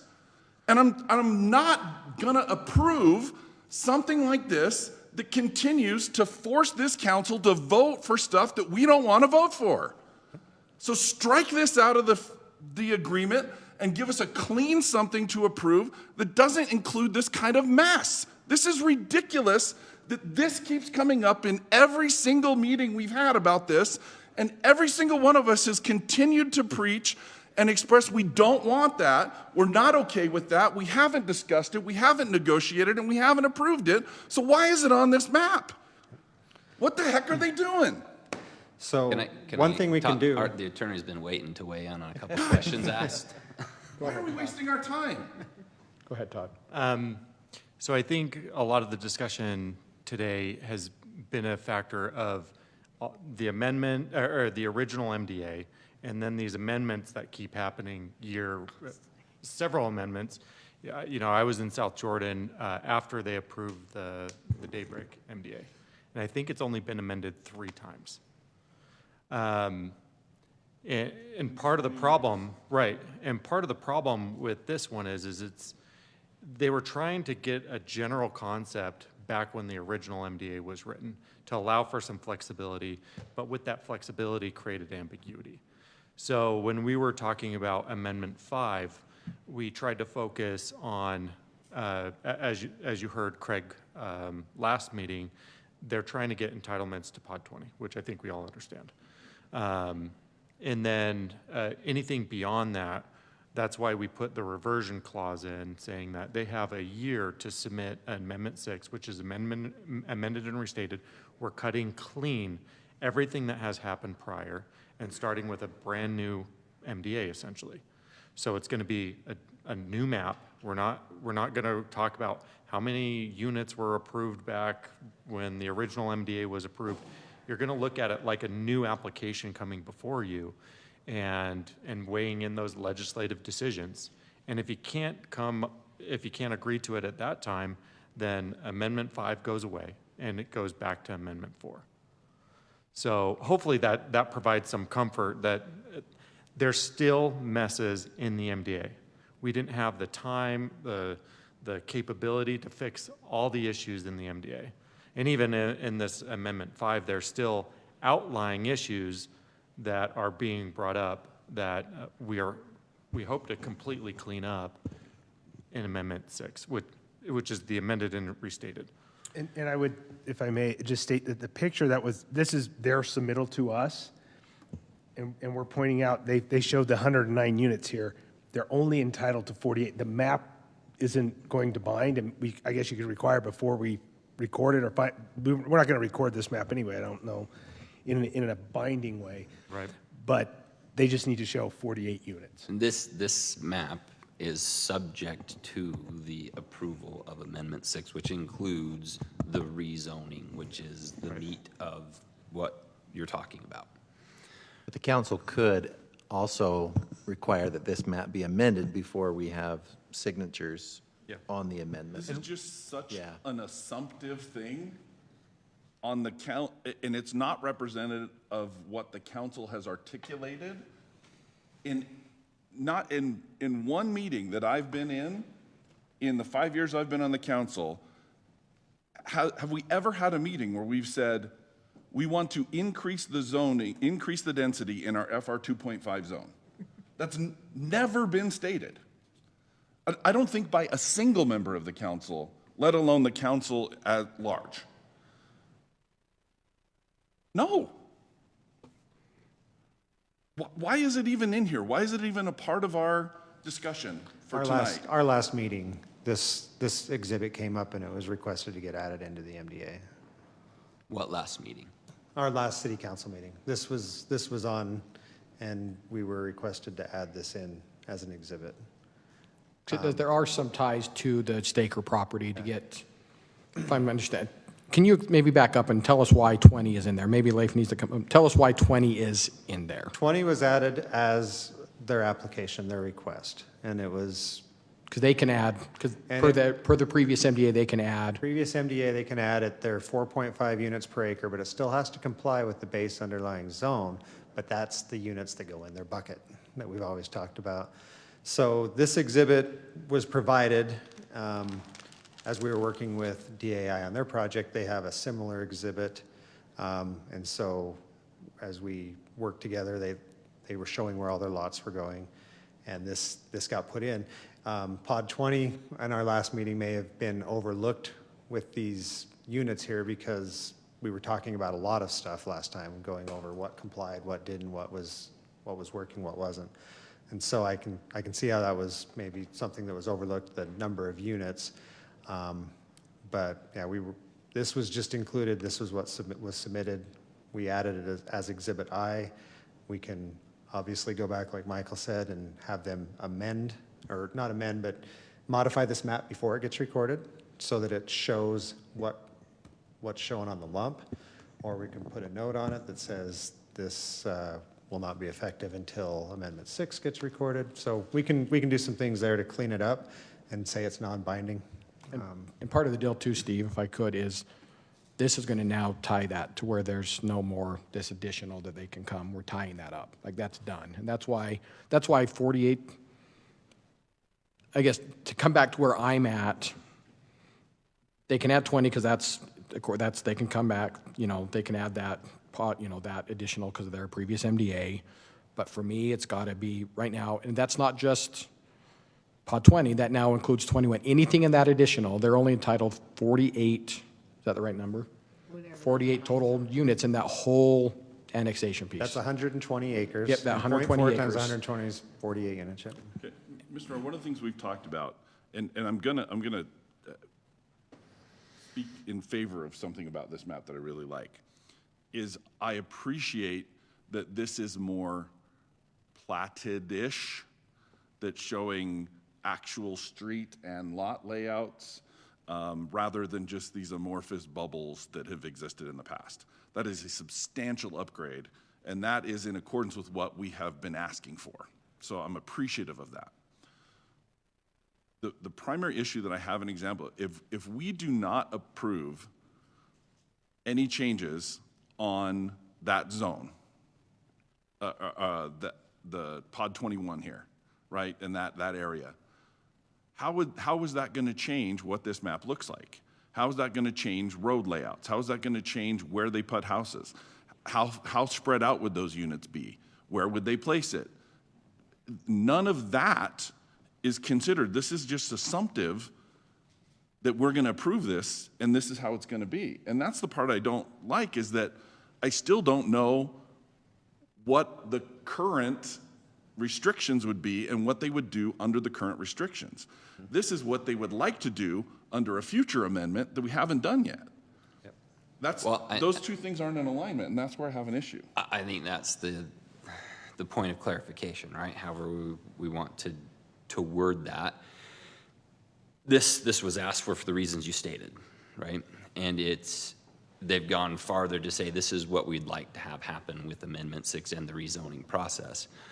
What we're looking at, and making sure that the attorney agrees with them about, say, I think what city manager's been trying to state is that the way Amendment 5 has been drafted, right, is it agrees to all that laundry list, the checklist that we gave, right, agrees to all those things, and says that specifically pod 20, right, is subject to the rezoning process and Amendment 6. If neither of those are done within 365 days, this agreement, including all the good stuff we just went through, goes out the window and we're back to square one. They can't do anything. They can't build more than 48 units there without those next two steps. That's the bottom line. And I guess they could at any point come in and build the 48 and they'd lay it out however they wanted to lay it out because they're already entitled to that. Is that correct? It'd be 48, and you'd be limited to 2.5 acre lots, and you'd have to. My point is, it would look completely different than it does now, and there's no way that we could look at that currently. There's 100 ways to lay that out. And then something to consider there is they are vested underneath old city code. So they would get to cluster because underneath the old code that allowed clustering in FR 2.5, and the 30% slope doesn't comply if it comes underneath the way that the MDA is currently written. As we amend it and amended and restated, then there's opportunity to do those other items. So there are, the way I'm looking at this is that, yeah, there are a lot of good things that we're getting from this, and there are things that they have long since stated they don't want to give up. What they want is pod 20. A big hurdle to that is the rezoning process, which requires the base to weigh in on it, right? That's a huge hurdle. That still has to be done. This doesn't entitle anything more than the 48 units. At that point, let's say that, hypothetically, let's say the base gives sound reasoning to not go higher than the 48. Then they have a choice to make of, well, do we want to take the 48 and move ahead with all of this that has been agreed to, or do we want to scratch it and go back to square one to where we've been in limbo for the last 2 or 3 years? It'll be in their court to decide, right? I understand, and I don't like it. What do you want to do? Because to me, from a negotiation point of view, I think that this is fair, right? They've agreed to give us the things that we've asked for. They're telling us what they're asking for. They still have to clear those hurdles, which includes the base review. And then we can still say no. But we don't get all the things that we want either. That's still the next stage, is we still have to come to that final agreement. And Steve, but they're going to come with the zoning, that all is going to change. When they come for a rezone, they're going to have to show that map again. Am I correct? And again, because don't get stuck on the map, because that's not what we're approving. We're not approving this. It's not the map, we're just being held hostage in a negotiation. We How? don't get all the things that we want unless we give them this. No. That's because if we don't give them this, They- it resorts back to exactly where we are tonight before we vote. It can if they choose to push that button, right? So, correct, I don't want to speak for you, but if I'm as a businessman, right?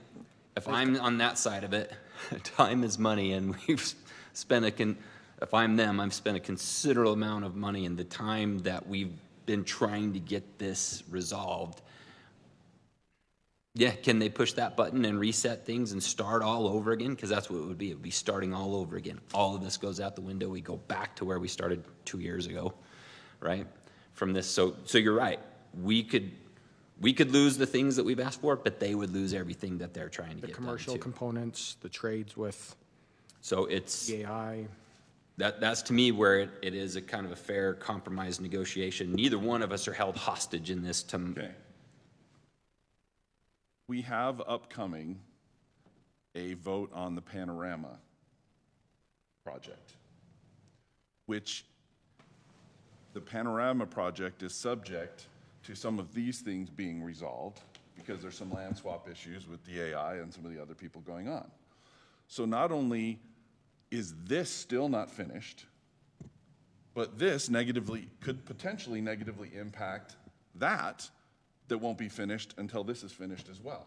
Now we have a whole nother MDA with 3,000 units and roads and water tanks and all this other stuff that's now in limbo until this is settled. And if we get a year down the road from now and we can't come to an agreement, this unwinds. How does that impact the Panorama agreement? Does that unwind? And what happens if there's infrastructure already in the ground, there's roads already built, there's water tanks created, there's all this other stuff done? Then what legal mess are we in? Because all that stuff is proceeded, and now it's all unwinding a year from now because we couldn't agree on this stupid pod.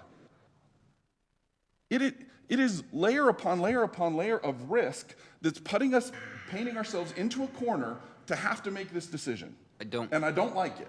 I don't know that I agree with all of that, though. Tell me how, if we don't agree to this, how that doesn't unwind everything we're talking about and how it doesn't unwind the Panorama. I'd like to understand that. Because as far as I can tell, it's a whole domino effect. Okay, so if you want to go down that road, we can say, nope, you don't get this, which is kind of what you're saying. Nope, we don't like this. You're doing that right now by saying that. We go back to square one, and it's holding everything up still, right? As far as infrastructure in the ground, what I've said from day one when this stuff came around, where they're trying to get all this together and do a PID for all of it, the MDAs is what matters. The PID's the easy part. You can't proceed with the PID until any of this is done. So if they start putting infrastructure in the ground, it's on them. That's the risk that they run. That's their mess. That's not ours, right? That's the business decision for them. As far as, I hate to use this term, but feeling like you have a gun held to your head, that's part of the negotiation. And to me, there's more risk to them in that scenario that you outlined than there is to us. Right? There's a whole lot of money involved. If this rezone is the most important thing, then we have this outlined, the things that we want to do, they do, then maybe you table this and you go through the rezone process, I guess. I just feel like all of this other good that is being accomplished, all of this goodwill that exists, all these negotiations that have already been completed, all these land swaps that have already been agreed to, all these water tank locations that are done, the layout of roads and infrastructure. Everything else is agreed to, except for this pod. What's your proposed solution is what I'm asking. I get it, you're frustrated, you don't like it. I don't like all of it either, but what's the solution? I don't want a decision on this pod to unravel everything else. I don't like that any of this is contingent upon a future approval of this. And that's the part, and if that's where the negotiations, that's where we are, that's fine. I'm only one vote, but I'm voting no. Good. I don't believe that's what 6 is.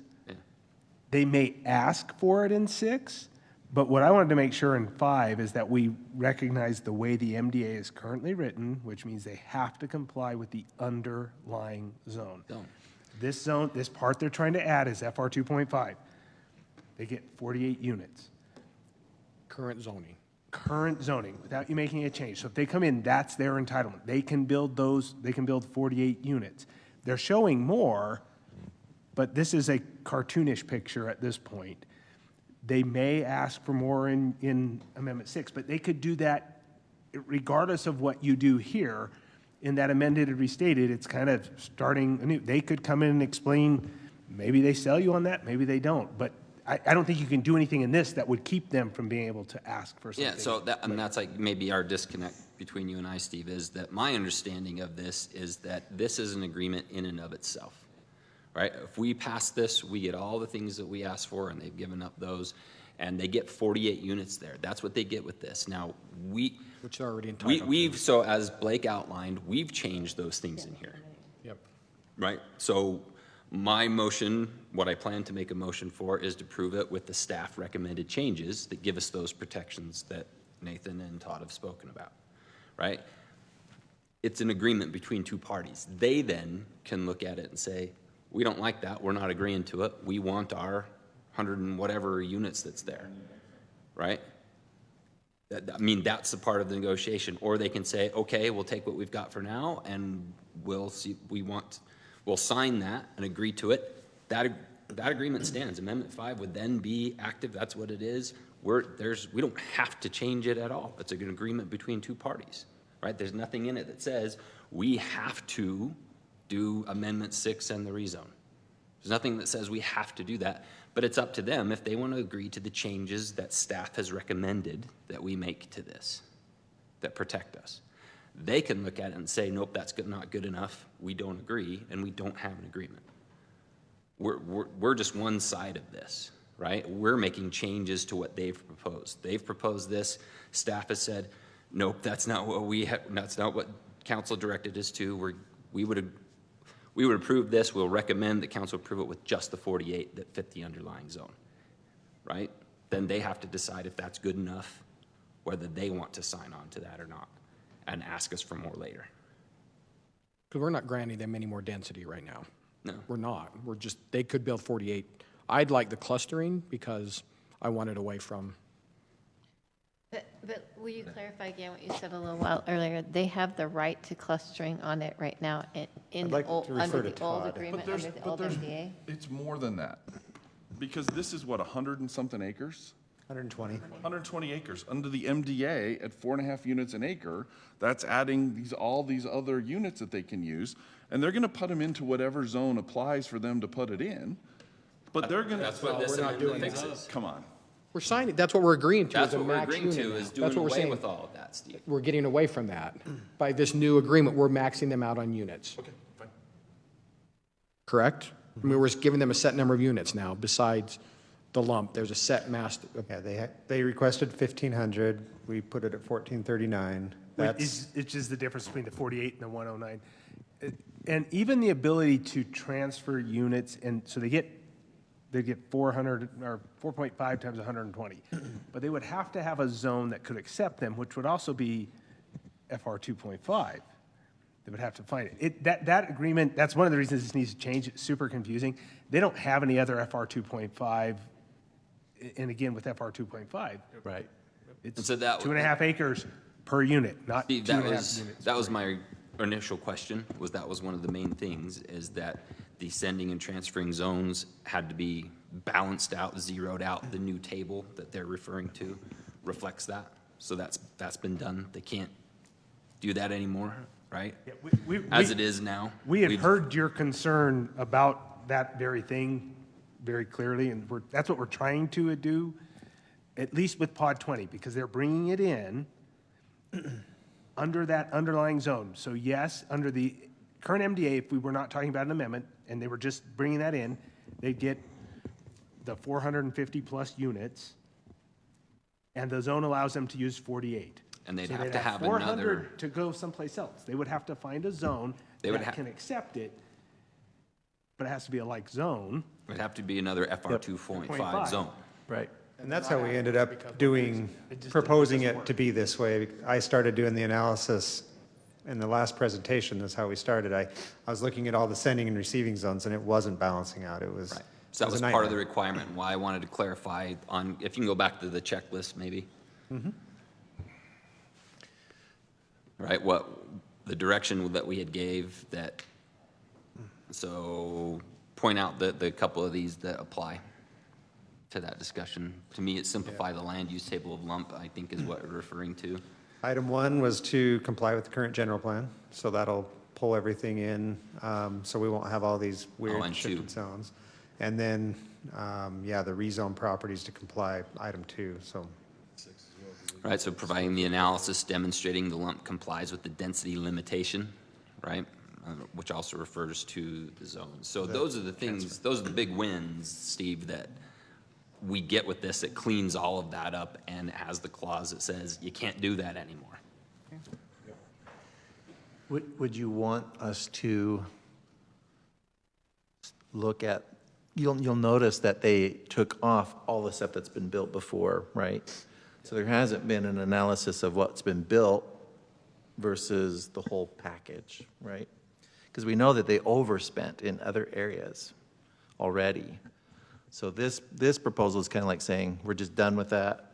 If they overspent, we don't care. That's kind of the approach that this amendment is taking. Is that okay with everybody? Well, and that was my question I wanted to clarify because, at least for me, my direction was that we were going to balance those out. We were going to account for that, make sure that they've been balanced, and we zero out anything else. There's no bucket, there's no extra units. Part of But our Jared, issue Be with that, transferred again. I'm not quite satisfied that that full accounting has been done. Matter of fact. That's my question. I'm fairly certain that they have built more units than they have been entitled to up to this point. a lot of the issue with that area was it wasn't rezoned when things were built. So they're way spent over in like R215, but they're way underspent in RM in that case. So if we do that, that's where a lot of the reason we took that out is to not have to add any more RM into the above Mountain View corridor. So to remove that, we get to start out with clean zones and just know that what was done is done and what's new will be clean, we'll cap the limits. It's a plan, it's a plan that the council agrees to with Amendment 6 at that time. And then we're not doing this density balancing act that has been already messed up from before without rezoning things that were built. These are decisions that were made many years ago, and as we're looking at it now and trying to read the agreement the way it's written and control it the way zealously advocating the city's side to this, it gets really confusing, and I do think Blake is right. I don't know if the council wants to allow them, they could propose RM up here someplace, because they are overspent. They could rezone Soleil Loft or some of those. There were just some decisions made where I don't know that anybody read the agreements after they wrote them. They just started running on both sides. We're trying to do that and clean it up. My main concern with this amendment, there are a lot of things, but was that when we added pod 20, we did not entitle them for anything greater than what the underlying zone as it exists entitled them to. That's been my focus. Now, you're bringing up a bunch of other things, and they're out there, I'm just going to, my bias has been that, focused on that. If they're going to add it, I don't want to give them anything that they're not entitled to. They can have everything they are legally entitled to, and no more units than that. So, This amendment does. you know, certainly, council, if you're ready, you can act. You want to table it and send us back and have them try and clean some of that up, we can certainly do that too. So for me, I just want to make sure, I just asked the attorney and we'll confer, but, so I understand that, because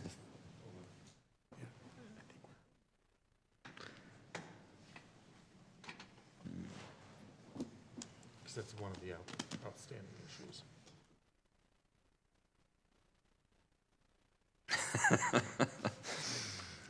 So I get the reasoning, right, to say, geez, I mean, if we're going to go count our marbles from pile to pile, it could take forever, and you think you have this many marbles, and I think you have that many, and at this point, does that really matter if we just say, yeah, what's been built, some has been over and some has been under? If we want to do that, if I'm on their side of things, I'm going to say, well, then I want to make sure in these rezones, right? I'm not interested in doing that. I'm just stating that it hasn't been done up to this point, which is something that we had asked for previously, which it hasn't been done.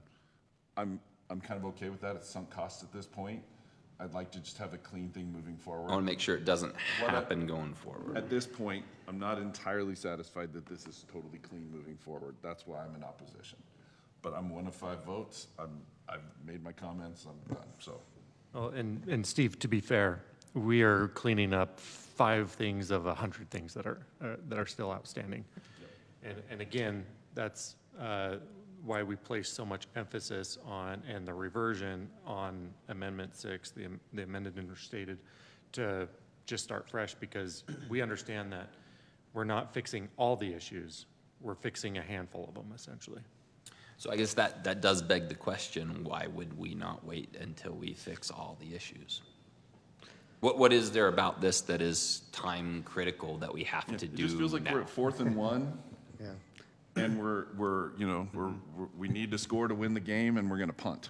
Yeah. Because our objective, I mean, instead of just scoring, right? Let's just do it. Teddy doesn't. I think where we're understand all at, Sports and ball. Steve, correct me if I'm wrong, but our objective is to be done, clean this thing up and be done without 95 other issues that we have to still clean So up. we had their application, and this is kind of how we got there. We had their application. It didn't apply for a rezone or a general plan amendment, but it had their lump, and it had some other things in it, the medium density small lot stuff. And I did do that analysis for the last meeting, and I went through and I was doing the density balances and looking at things, and I found out they needed to add, it was like 48 or 60 acres of RM. You would have had to rezone up above that many acres, but not allow any units on it to get it to balance out. And so it was not a wise thing to do, in my opinion, looking at how that was going to balance out. So as I got working on it, I started laying the pods out and saying, well, this is this zone and this is that zone, but they labeled their zones in their MDA, but they didn't match up with our actual zoning. So I said, well, if this zone becomes an actual zone that we have and this one becomes that, I started balancing things out, but I got down a path where I was doing their design for them and making decisions that I shouldn't be making for the developer. So I backed out, and that's when I presented last time and said, I'm making their decisions for them. I think I have a plan that would work for them, but maybe they need to go back and do it themselves.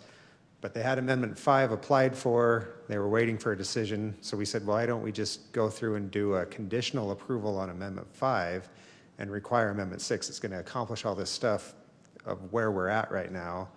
And that would answer, instead of denying their current application or sending them back through Planning Commission, we're doing the same thing regardless.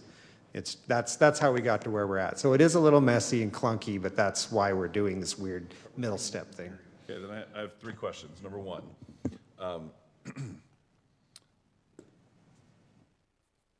why, if all of that is okay, can we not make what we've already decided to not conditional at this point?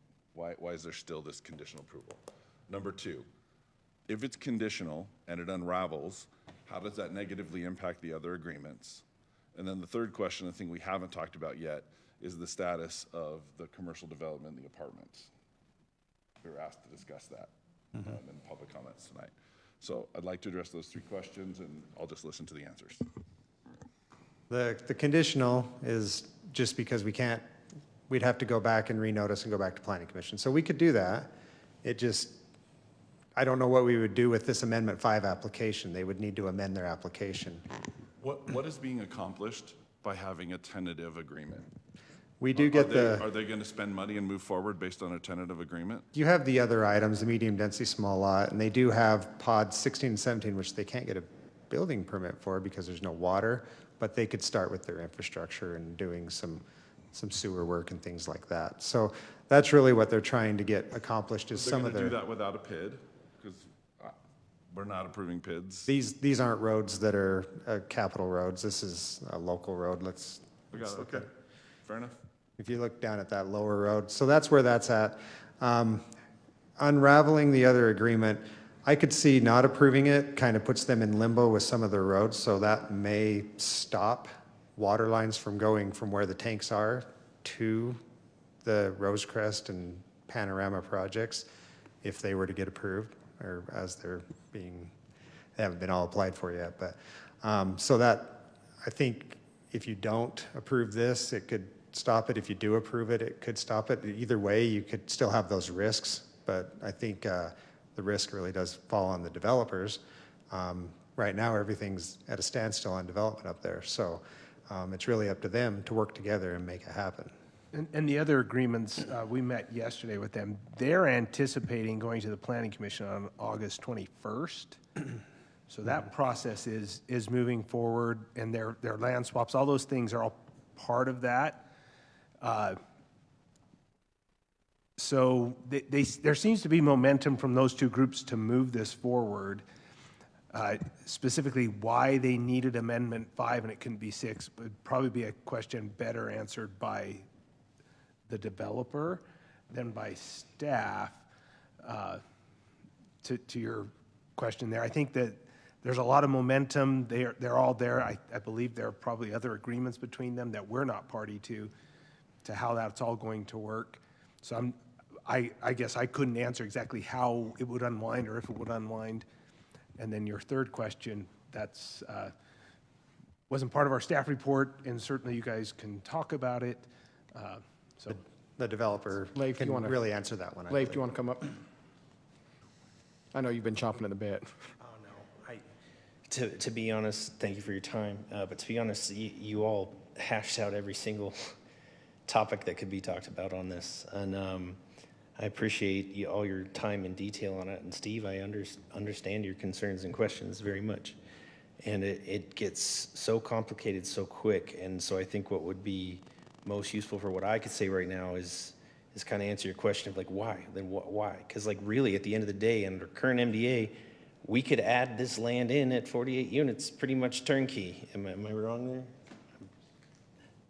Pretty sure we could just do that as is, as it currently is. So knowing we could just add this in turnkey, why? Well, that's a good question. Probably more for our side. Like, why would you do this? That doesn't make any sense. Because at the end of the day, every single thing you and your staff has asked us to do that helps clean things up, because we've all agreed that as you go backwards, and I do have something to say about the exercise that hasn't been fully finished. We tried really hard. I submitted grammar requests to Jackie to try and get these maps from 08 to now so we could figure out what the zoning is at every stage when Amendment 1, 2, 3, 4 happened. And they weren't provided, they aren't found. They either don't exist or they can't be found. We tried to figure out how the density transfers happen. And even though we are over in one bucket, we are massively over in the other bucket. And we could fight all day on if that's true or not. At the end of the day, we're asking for 2.6 units per acres, and you guys don't even have to approve that when we come back to you and we actually fix this zoning mess, which we've both agreed, let's throw out the past. We're going to establish the Harriman Next plan that was established in 2022. We're going to say that is the zoning now. And if stuff is messed up in here and doesn't match up, then we can apply to rezone just like every other developer can, and you can say yes or no. We're agreeing to that. We're actually, in my opinion, are willing to throw a lot of the protections we probably have on our side out the window here, because we could just add this land now for 48. We want to be good partners. All this garbage in there that we want to clean up, no more units, we're capping the bank. We can't add, after this, if you allow this, We can't add any more land in unless you agree with us to do. We are donating land for the water tanks, and at the end of the day, that is why the ask is happening. We are donating land for the water tanks. There's a company called Staker Parsons that has the mining rights to this land. They won't be able to mine that land that we want to give for the water tanks, which we want to get moving on quickly and are honestly have already taken on some risks starting that already. And these water tanks don't just service us. You're the commercial development along Porter Rockwell, if I'm understanding correctly, is currently buying water from Bluffdale, which I believe your agreement expired for last year, and I assume you've come up with a new agreement since then. But the story is you need water not only for us, but for everything around there, and I think that this development, Porter Rockwell development, our neighbor, is going to benefit Harriman as a whole. But if we can add this Pod 20 land in, we can add lots that we were losing by losing the water tank sites, and we can make up for what Staker is losing for losing land that they can mine. It basically saves them a step at the end of the day. This is Staker's land currently. We've agreed that we have to own the land to be able to develop it, so we will acquire it from Staker at some point.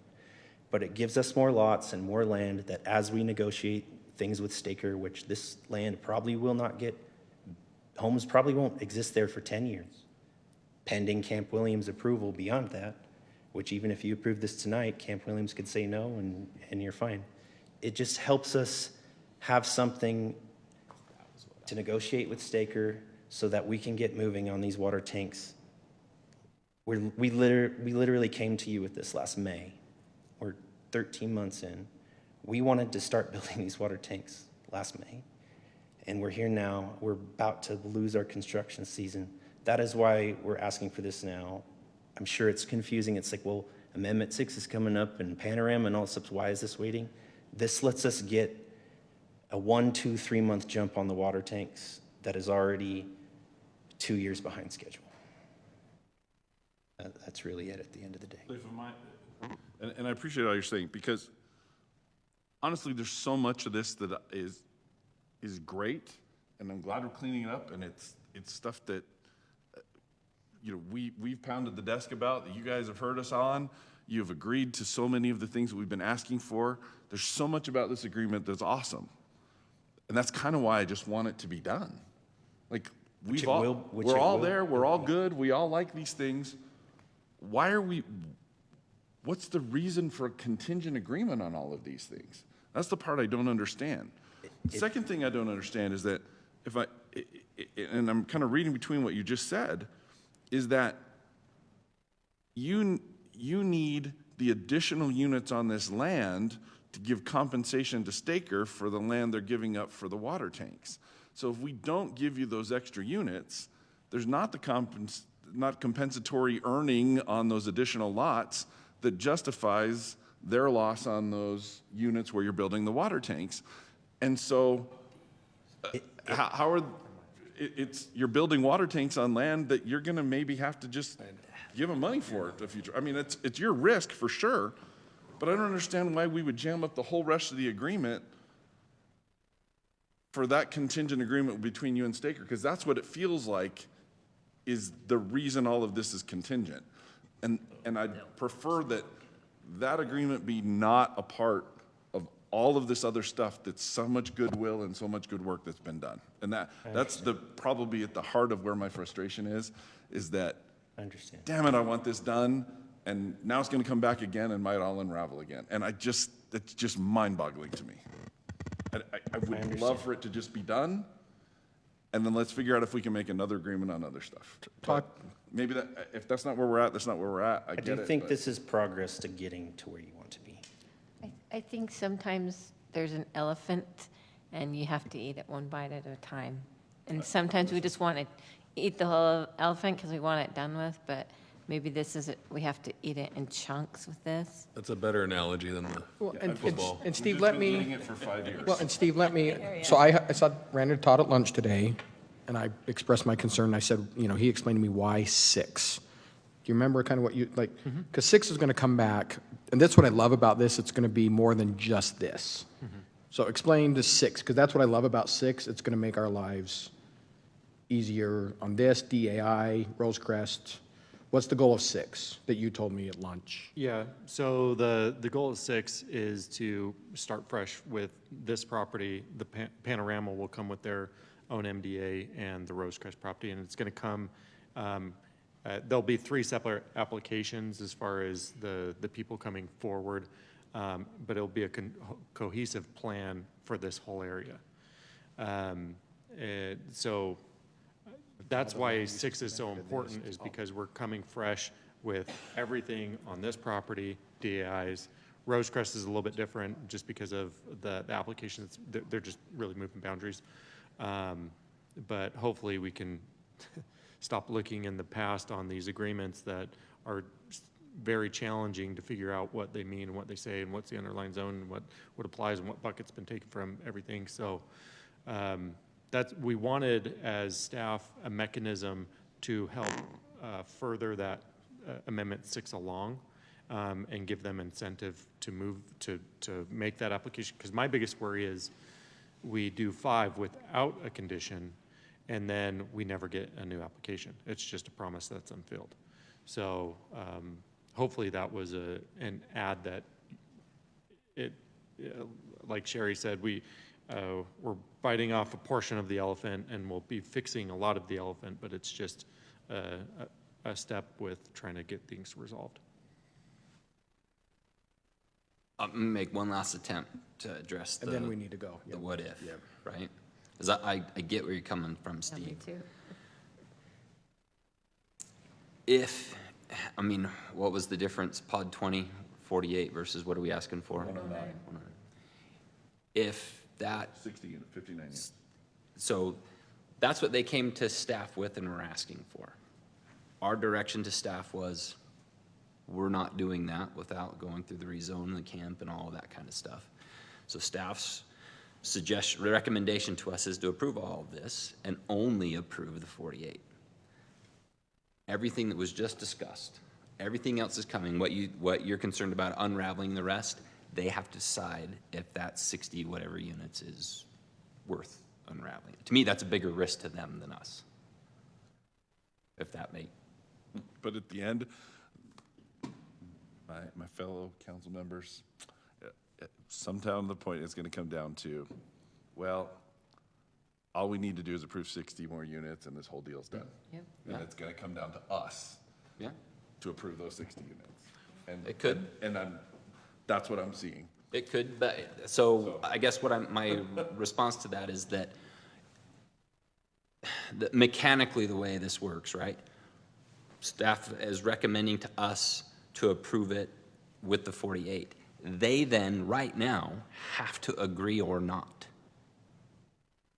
I totally get it, but it's fait accompli is what I'm seeing. And that's just, I don't like that, but that's okay. I don't have to like it. I hear you. Okay, any other comments? Trying to move this along, or we're going to be here till The tomorrow. third thing was the apartments. The current status of Academy. Status on the apartments, yeah. And the commercial. And Leif, yeah, if you can, I mean, I know, and I don't know if we want to tie it, but it's as, and I can't emphasize enough, and I know, I fully understand. talk to Craig, and Craig, I don't think they understand the importance, like we are. Well, let's clear it up. So for those watching and paying attention, Wasatch is a network of many, many companies. The development company that is over South Hills is called Wasatch Commercial Developers, which is kind of confusing because there's commercial in our name. Commercial is our main focus, and our largest residential thing that we're going to take on is this, but we've done many other residential things as well, particularly in St. George and some other areas.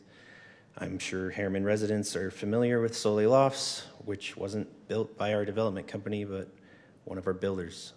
Since that time, our development branch is kind of split at one point. So even though the Wasatch family is very connected to the RSL training facility, Lee's Marketplace, and the South Hills development, what me and my company, which there are 5 of us, which 2 of us live in Harriman, are directly over is South Hills. The apartment building next to Lee's Marketplace is a different company within Wasatch. We have no tie to it other than our name is Wasatch, and a lot of the investors and owners are tied together. We are not on their board. We do not control their decision-making. We are not financially tied. We are completely separate entities. Are we one phone call away or one walk down the hallway away from each other? Yes. But they are very much, South Hills is different than Academy Village. Is the Wasatch name tied to both? Absolutely. We, if you look at that map, are the red area in pod 35 and 39. The brown area, which is the apartments that you're talking about, is not us. It is a different company. They, unfortunately, met challenges of timing, COVID, supply chain, supplies increasing, and most importantly, interest rates sabotaging everything.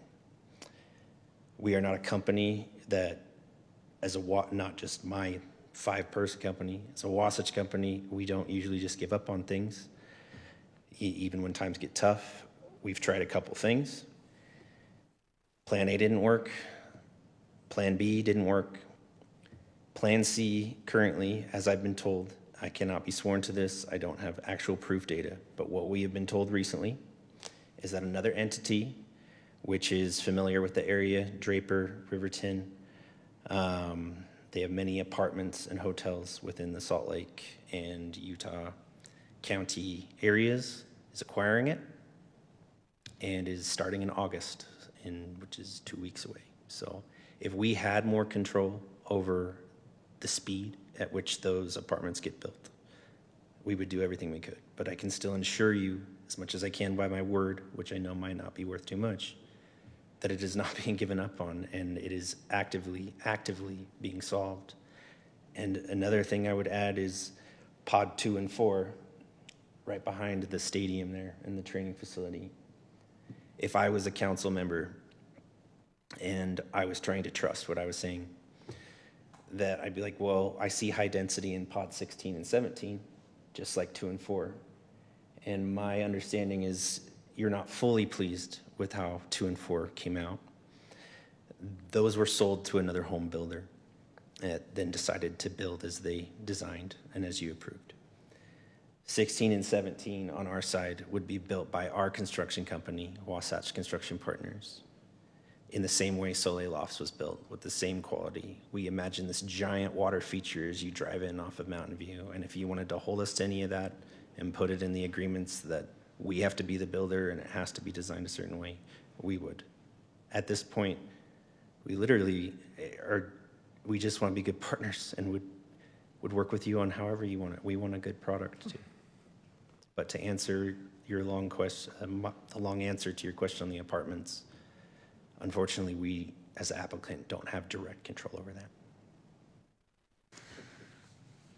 I don't want to draw this out anymore, but for public's sake that asked the question, right? This is where we can answer it. I just need to ask city staff, right? For a project, is there any way to force completion of any particular stage of a project? I've asked that exact question to our building department, and there's not really. They can bond for public infrastructure that's not done, but everything there has been completed, so there's really no recourse at this point. Yeah. They're in the process. Remember when the building, the 55 and older one that's One there I now, was it just sat there thinking for, of. it sat there Thought about that forever one. undone. It They was a actually long had time. to dispose of all the lumber because Yeah. it went bad, Went because it bad. sat out for so long. I mean, Leif, and then again, I know it's not, you said it's not you, but that area is hurting. Like, our businesses are hurting. Like, if you could express, I mean, that's all I can say at this point, then. If you could express to and it those would be people hurting down a the lot hall. less if there was more homes across the street. And we are actively. I mean, I don't know if you saw earlier in the report from Sandra, Heartland Dental's next month. There's about 6 others in the next 6 to 12 months that are popping up. We literally yesterday told your staff that by the end of next week, we're submitting our permit application to build the Starbucks in Pod 39. And we're actively subdividing Pod 39 because we have a hotel that wants to come in. Mm-hmm. We have 8 other suitors that want to come in. Pod 39 is going to be done right next door. That whole thing's going to be done in the next 24 months. You heard that, Lydia? That's on public record. I'm just telling you, I am gonna get, It's the one. That's the hotel. That's where the hotel is that we've talked about. I'm just telling you, I'm gonna get shanked if that iceberg doesn't get open. Yeah, iceberg is the one. It's Tell 100 them we degrees need it. outside. People And I need have ice a cream. lot of the frustration you have on why it hasn't been faster isn't because of us. A lot of times that's because the tenant isn't in their lease, isn't agreed to have to open shop yet. They have a window. And I imagine the same window that our apartment complex that we just spoke about is dealing with, they are dealing with other challenges on why they don't want to open their doors yet because of the economic stuff that's happened the last 5 years. But I feel like a lot of developers in Harriman, we're one of the ones that are cranking away.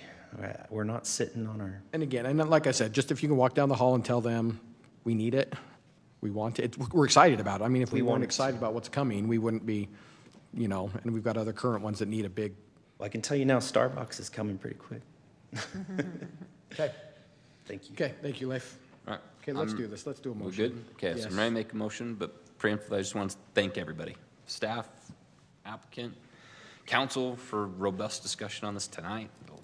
The umpteen previous times we discussed it, whether we all agree on every aspect or not. We've making progress, and the discussion is always good and uncovers more things, right? There are several things that Steve brought up that I had to clarify again to make sure I was thinking about it the right way. And that's the way this is supposed to work. So I'll make motion to approve resolution number R25-2024, approving the Fifth Amendment to the South Hills Master Development Agreement with the changes noted in the staff report, and a notation that the map showing pod 20 with more than 48 units is, well, I guess, notating that pod shall not have more than the 48 units as per the underlying zone. That additional, I would say that pod, that additional land area. Additional 120 acres. That additional 120 acres will have no more units than the underlying zone allows. Yeah. And that it must come back through zoning. No. That's going to happen. Okay. Is that I'm just making sure. sufficient, Jackie? Yes. You good with that, Jackie? You good with that? You good with that one? Steve, I know you're, I love you, but, okay. Love you too, Mayor. Okay. I've got a motion on the table. Do I have a second? Second. I have a second. Okay, we'll do a roll call vote. Jared? Yes. Teddy? Yes. Sherry? Yes. Steve? I'm gonna be a no. And I will vote yes on that.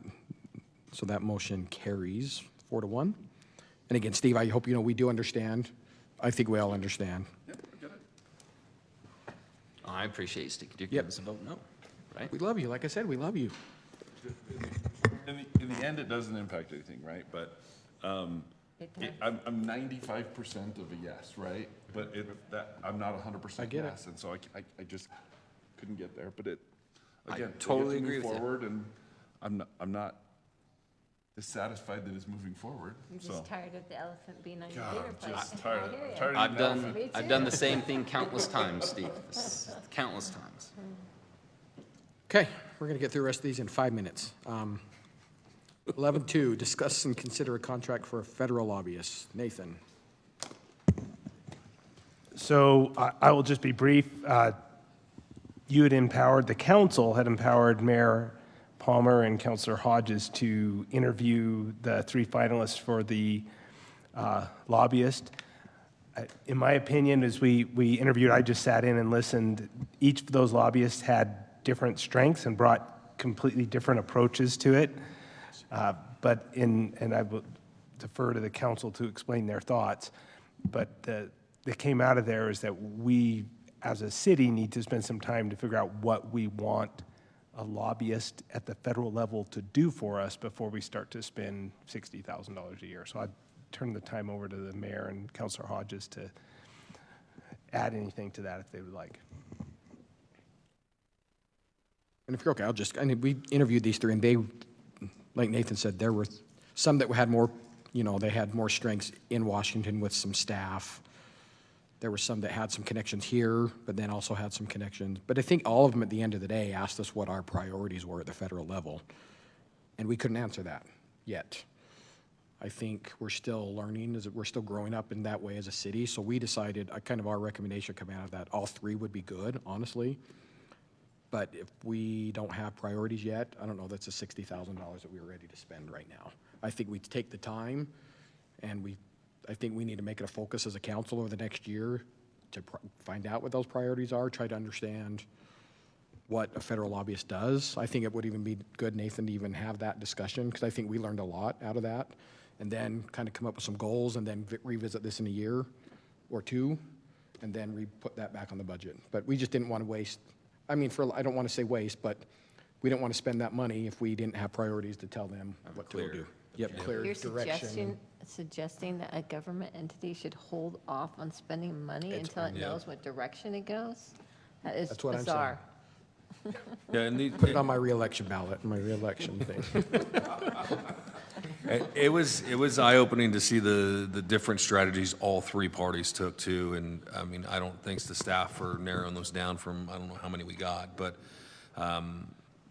each one had a different tactic or a different ploy. And obviously it's all about connections and knowing people, but knowing what you want from that relationship is key. And after every interview, we're like, so have we thought of a priority? Do we have other things we need? And we couldn't come up with even a list of a couple that would be high-value targets to go after federal funds for. So. And I might say we have a relationship with Congressman Owens, a very good relationship as a city. Yeah. And so I think that, we've got that, and I think there's going to be an incoming senator. I think, met him at his, we got invited down to his victory night. So we had 5 minutes with him, to say, we're Harriman, we're getting in front of you right now. So I think there's stuff we can do. So that's our recommendation. And push and pause for a year is not going to get us behind because of those local relationships. And I think that we'll foster those and then reevaluate next year or the year after and go from there. But I think anytime we are allocating budget money, we should always be analyzing that every year. If it's the league, if it's a lobbyist locally, if it's a federally, those should come up all the time. You want a motion? Yep. Motion to not retain a federal lobbyist this year to allow time for the city to determine its goals and direction related to federal lobbying. Second. All in favor? Aye. Thank you. 11.3, consideration for a reimbursement agreement for Hidden Oak Backbone. Bryce, we just took 3 minutes. You have about 15 seconds. 15 seconds, that's all I need. Okay, real quick, we have a Hidden Oaks MDA that dictates certain eligible infrastructure installation that's reimbursable to the developer. So in this case, I just kind of created this exhibit here. This is the main exhibit. This order of operation is a little bit backwards. Generally, we'll have a reimbursement agreement signed and then it's built. But in this case, it's been built and they're now asking for the reimbursement. They do have some protection in the fact that the MDA kind of indicates that there will be reimbursement. So we're coming to you for a decision on a reimbursement agreement. So there are 3 options and we can kind of get into more detail. Option 1 is our recommendation to reimburse roadway and utilities as shown in this exhibit. So that's the blue area, Danzy Boulevard or Danzy Oaks Boulevard. They installed the roadway and then upsize of utilities. So an upsize of a water line that is a system improvement rather than just for their project is eligible for reimbursement. And then storm drainage as well. And then the red area, we built the road, so there's no road reimbursement, but there are upsizes in the utilities. So again, water and secondary, culinary water and secondary water, and then storm drain. And that includes all of option 1, which is that total at the top left of the exhibit to reimburse that amount. The development, and that's per the MDA, that is our obligation. Option 2, which the development is asking for, is to also reimburse the additional cost to landscape the detention pond, which is the green area, which is an additional $53,000 about. And so option 2 would be to include that in the reimbursement agreement and reimburse the development for that cost. The MDA does not speak of any obligation for the city to cover that cost. I will say the development would argue that our portion of the project, there is a system element to this, right? That we had to upsize the pond a little bit for Main Street drainage, which would be more system improvement. But there's no obligation by the MDA, and our recommendation is that we go with option 1 and reimburse everything that is indicated in the MDA. So I can answer any questions or any thoughts to that. Option 3 is we don't execute a reimbursement agreement, but I think that might put us in some trouble with the MDA. I have one big question. Why did it just get a whole bunch of sod dumped in that? And there's no fence along there. It's a busy street. Nobody's going to play in that. It's turned into like this little park that no one's ever going to use. It's a good question. So when they came in, their application and their plans actually came before our water efficiency standards were adopted. So their plans were approved, I think, in 2021. And it just took them that long until they could get irrigation to the pond to actually build it. I think the least they should have done is maybe put a fence along the roadway so that if somebody wanted to use it as a little play area, they could do a little more safely. Anyway. Sorry. And we are talking, well, I am bugging staff fairly regularly about how those sprinklers are watering our new street. New street, yeah, I'm waiting for the new street to grow, but I don't want it to, so I want the sprinklers off of it. Yeah, our new storm drain system is getting a good workout from their watering.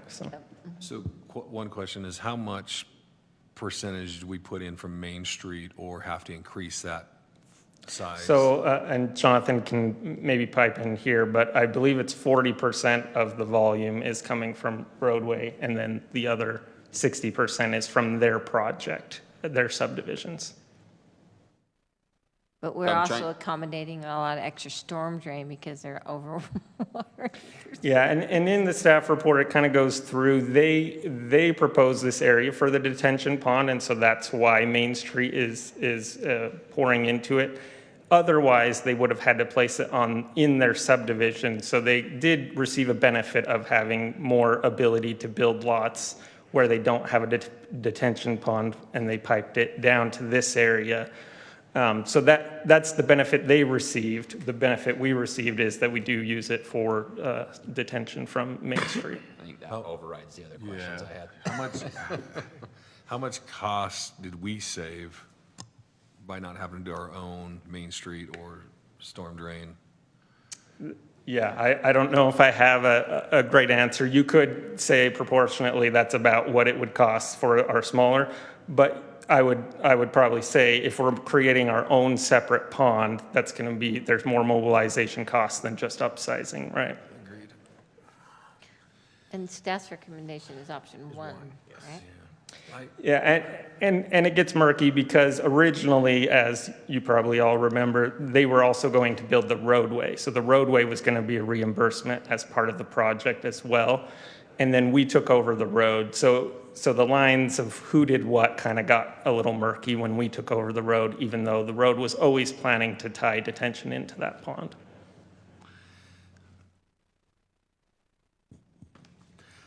I'm sitting here looking at, like, because we had to increase, I mean, we both receive benefits, but if we're using 40% of that pond, I mean, in my mind, it makes sense to pay 40% of that additional cost.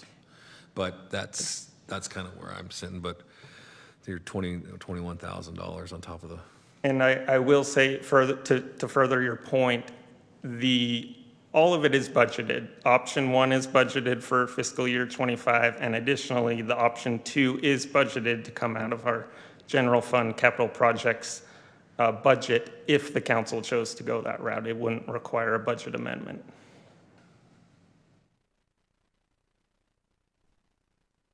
Yeah, but how much extra money are we going to spend on watering that grass forever and mowing it forever? Yeah.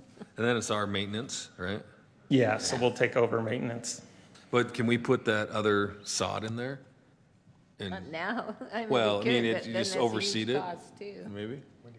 Yeah, so it would be a significant cost to replace and the landscape, but that is an option if the council chose to prioritize that as a project. Did we require them to landscape it like this? Well, with the detention basin. Yeah. They met the old standard. And of it was 21. done under the old standards, rules. yeah. They'd already submitted plans and had them approved. I'll go back to my other thing. I That still- answered my other question. Go I ahead. have another question, is that if the developer had not located this pond here, if I'm reading the staff report right, we would have needed to move stormwater off of Main Street somewhere else, right? Correct, yes. Okay. But so would they. I get it. Where would that alternative been, and what would our costs have been associated with that alternative location? Yeah, so there would have to be an analysis on how much volume that we would have to. If we moved it further down versus here, we would have to analyze how much would need to be detained. So eventually, the storm drain system ties into 6400 West and then ties into essentially what's Butterfield Creek by, I guess I'm just trying to back of the napkin math Yeah. here. Would our cost to handle our stormwater at another location exceed $53,000? Yes. I would estimate so, because you're creating your own pond, or there is a pond that it ties into further down that would require upsizing. Say, Then there's. this is way cheaper, I'm kidding. Yeah, That- but we that's the thing both is that, mutually benefited. to me, that's looking at it in the silo though, right? Because there's other options and things. So my question is this, and we've talked about this, I look at Nathan, because it's been one of my things. I love that when staff gives us a recommendation. This is what we're recommending that you do. But the question for this is, give me your reasoning for that. Give me the calculus, because where I said there's other things that factor into it, tell me. Yeah, so there's two parts. MDA obligations, right? So option one is clearly dictated in the MDA what the city will participate in and what it won't participate in. Well, I won't say what it won't participate in, but in roadway and in utilities, it's clearly dictated what the scope of reimbursement is. MDA is silent on the pond landscaping, right? And so by contract, we have to do option one. Now, option two is not required of the city by the MDA. So that's number one. Now, that doesn't necessarily answer the whole thing. And then kind of what we've been talking about, the development did receive a benefit from having that pond where it is, right? They could build more lots instead of taking up a subdivision for their own pond. So there is a cost, and they would have had to landscape that pond as well, build that pond. Cost would have been similar, a little bit less probably for size. But there was a benefit for them coming and moving it over that they're receiving by having it where it is. Now, whether that's enough to say we do or don't want to go with option one or two is up to you. That was a great question, because I hadn't considered what he just said. So to me, it seems like it kind of cancels out. Yeah, I would agree. But we should split I feel like we should split the cost of ownership of usage at that point, because we both mutually benefited from the location and from. But it's really not a reimbursement for creating the pond, it's reimbursement for the landscaping on it, right? It's not anything to do with the pond. And I hate going too much, there's been a long history of reimbursement in this property, and the city has been a little bit Generous? generous in some of the stuff. It's cost us, just trying, and that's not necessarily with this, it was more with the school district kind of stuff, but Yeah, right. I hate to do anything too much outside of the scope of the MDA, because we just have so many other projects. I mean, even when you're talking about $20,000 or $30,000, it's, yeah, but we have other places we could spend $20,000 or $30,000. And fair is fair, right, is where I think we're all trying to Yeah. get to, and why I kind of asked the question, right? I think it balances out, and it's not that balancing out isn't the landscaping, it's what you're talking about is the upsizing, that equals out. And then, yeah, we have to pay for the cost of everything else. So you're on one. You're one. well, I'll just make a motion, we'll find out. Right? So we do this? Do it. I will make a motion to approve the reimbursement agreement with Perry Homes for Hidden Oak Backbone Phase 1A project for all items except the landscaping improvements. Second. Okay. Motion by Jared, second by Sherry. Steve? Yes. Sherry? Yes. Teddy? Yes. Jared? Yes. I'll vote yes. Motion carries. I guess that's where we were. Good motion. Good job. Thank you. Good job. No pre-vote before the vote, right? I was just making sure we had a consensus, or we all were on the same page. Those were great questions and great discussion. Thank you. Like I said, I love it when you make a recommendation and then give me the reasoning for it, because that's where we're trusting you with your expertise is to do that deliberation and give us those reasons. So And thank you. frankly, Makes sense. that's all I needed, and we all agreed with you. Man, Bryce, you're so good at this. Just keep Monty awake and we'll be good over there. We love you, Monty. Okay, 11.4, discussion and consideration of a resolution declaring the city's intention to reimburse itself for expenditures incurred in connection with the financing certain streets and parks, and I don't even know what that means, improvement projects. Nathan? Mr. Mayor, I'm covering that. Kyle is on vacation, so you have the B team. I apologize. He could probably do this far better than I, but he actually did a great job with the staff report. Yeah. The resolution at this point, in the budget, let me step back. In the budget, we have several projects that are anticipated being funded by a bond. These are agreements that were made years previous in MDAs, specifically for 6400 West Phase 1 and 138th South Phase 1 and 2. This resolution will allow us to spend the money and reimburse ourselves when we do the bond. There's still the parameters resolution you need to do and several other things before we get there. This is just a step to allow us to spend the money and to be reimbursed. You will see that it says 40 million. We do not believe it will be that high, but as this is so early on, we didn't want this resolution to accidentally be a constraint in the future if there were some other things that came up or if the cost changed a bit. So recommendation of our outside finance group was keep this a little bit higher, but our staff report, we do believe it's going to be closer to the 28 million as a total bond and not 40. So I will attempt to answer any questions as well as Kyle if you have them.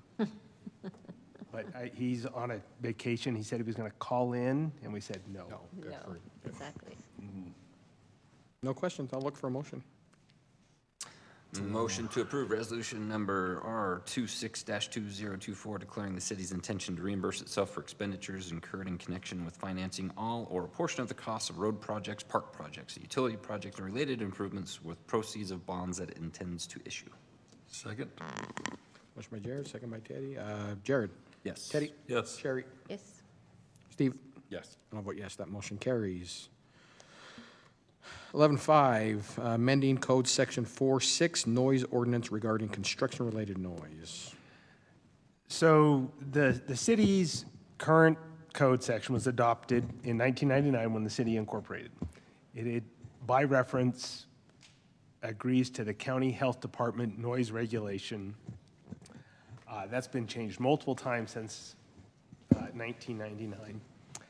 But in talking, as we had some incidents with some late-night construction and moving of equipment and doing some other things, in talking with our enforcement staff, the prosecutor, I think, the way we referenced it and created it back in 1999 is very, very difficult for the staff on the field, the police specifically, or code enforcement, to actually cite anybody the way, because it's nested inside somebody else's code. They don't even have the ability in their CAD system to call it up.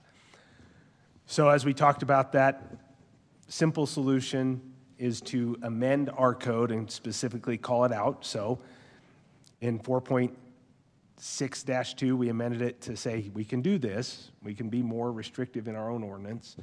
Then I added a new chapter 3, which calls that out. It's very similar to what's in the counties, but just very clearly spells this is what you can't do, specifically to construction noise. And then we renumbered the old 4.63 is now 4.64.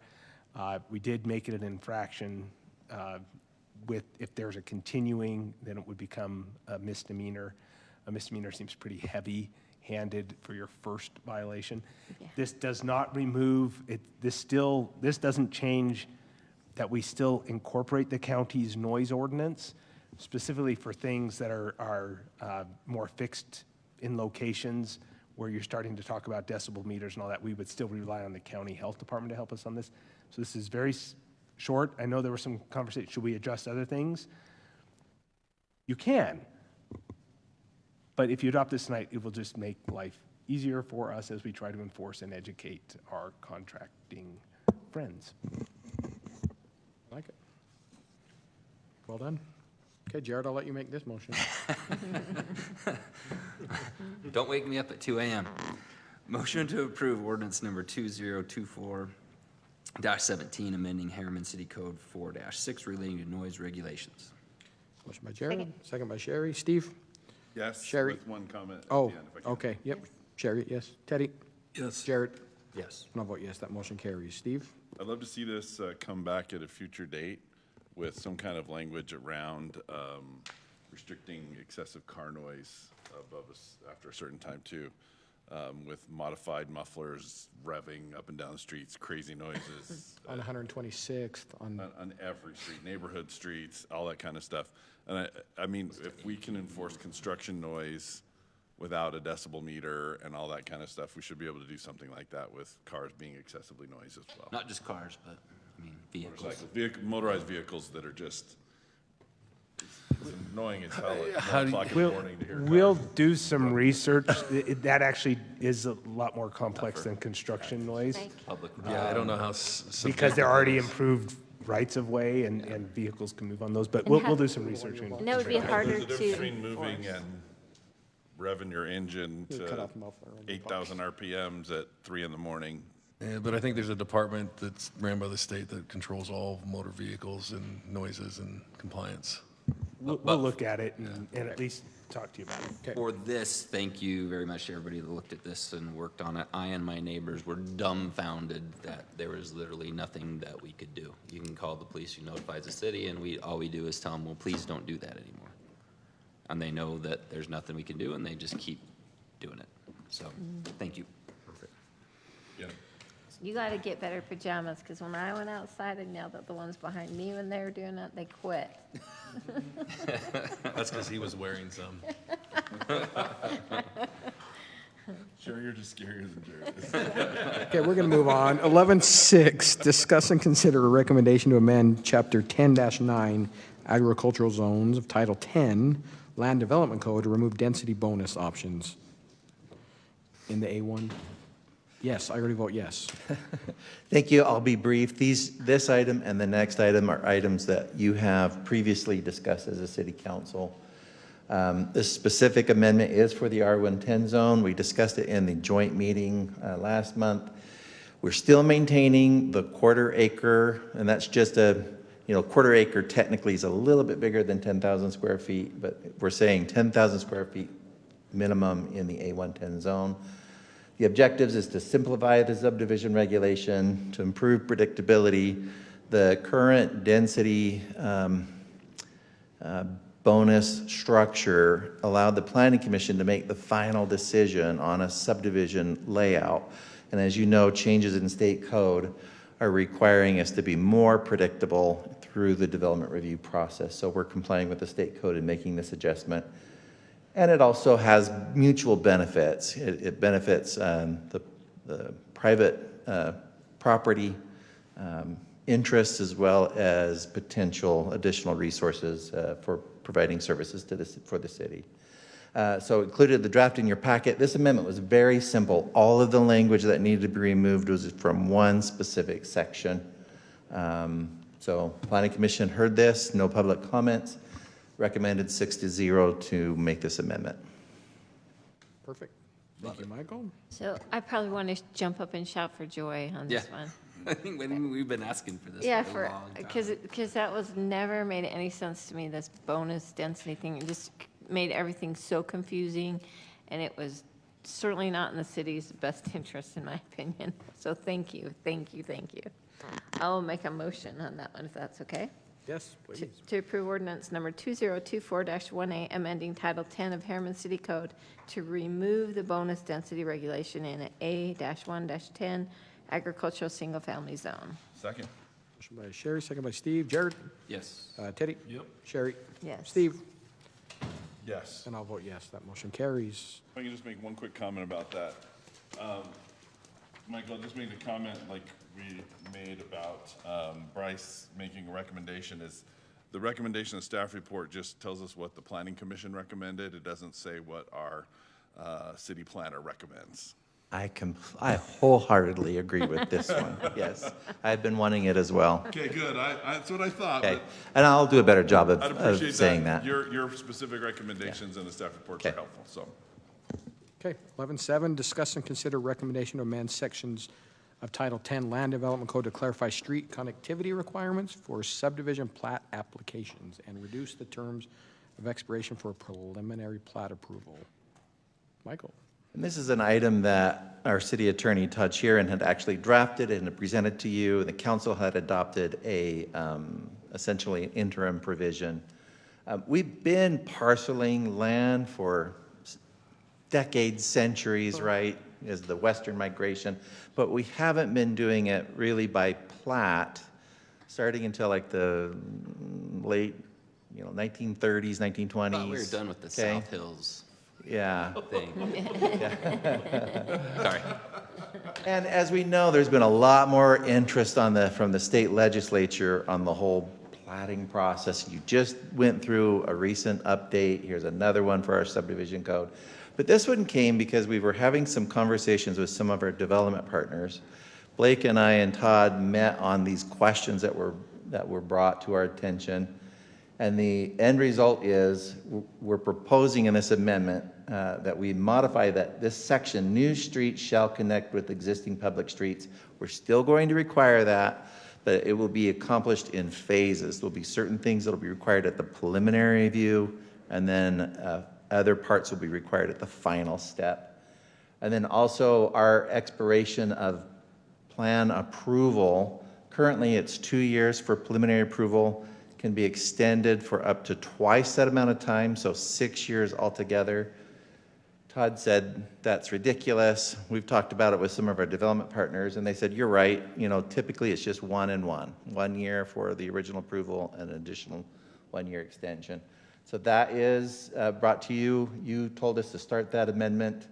Again, the preliminary approval is that we're only going to require a proposed alignment for these streets and permission from a third party if it's crossing another property owner's parcel. We've got to have their concurrence on this. And then at final, the civil plans would have to be prepared for how the developer would actually build that off-site improvement. And then a dedication plat for that road would also be required. The other amendment, again, is reducing the initial 2 year approval for preliminary approval to 1 year, and then just having a 1 year extension. Todd did this draft. You can see all the amendments in red and blue. Again, the Planning Commission heard this on the same night. No public comments received, 6-0 approval. And I know that Blake and I both support these amendments. These were good technical corrections that work for us and our development partners as well. Okay, thank you, Michael. I'll look for a motion. Motion to approve ordinance number 2024-19, amending Title 10 of Harriman City's Code to clarify street connectivity requirements for subdivision application and reduce expiration terms for subdivision approval. Second. Motion by Steve, second by Sherry. Steve? Yes. Sherry? Yes. Teddy? Yes. Jared? Yes. And I vote yes. That motion carries. Thank you. 11.8, thank you, Michael. Appreciate your work on that. 11.8, consideration to award construction contract for the Juniper Canyon Asphalt Trail Project. Bryce? Okay, I'm back.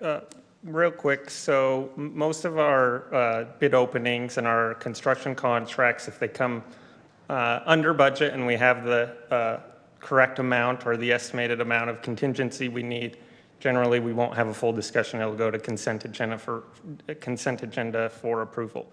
This project, the bids came in about 2 weeks ago, and we can't fully fund the project without some kind of adjustment. So with that said, the bid amounts here in this table, and the low bidder Newman Construction's highlighted in green. So you can kind of see, and we'll generally do this for our construction projects, have a base bid area, that's the majority of the project, and then a bid alternate area. In case we can't afford the full project, we can pull out the bid alternate area. So in this case, this is for Juniper Canyon, an asphalt trail that we've talked about before this project. And so you can kind of see the black is the new trail that we're going to put in, and then that red circled area is the bid alternate area, and the rest is the base bid amount. So with that in mind, we have the bid prices. The combined total came in about $488,000, and our approved budget for the project is only $420,000.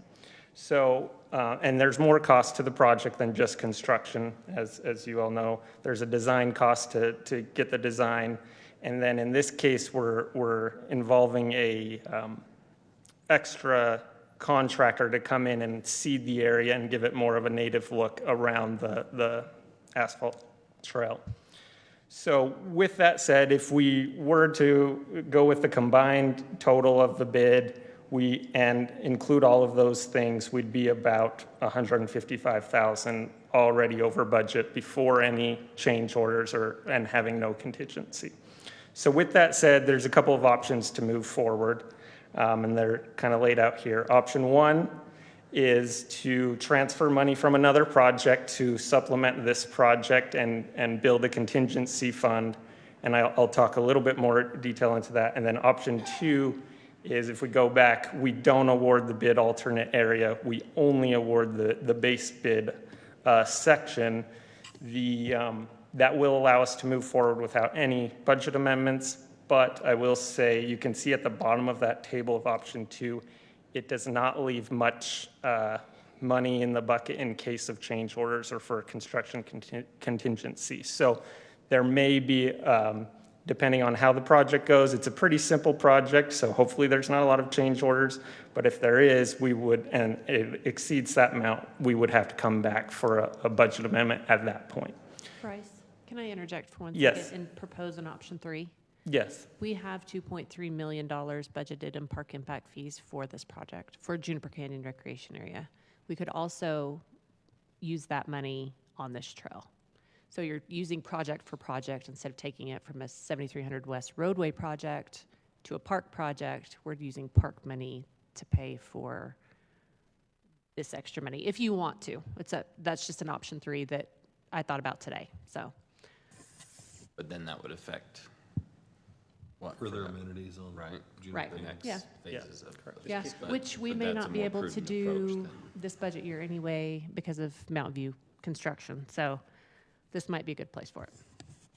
Yeah, so, and then I'll just kind of go over option one real quick. So that is transferring money from the current 7300 West project that's going on. So the bid prices came in very competitive for that project.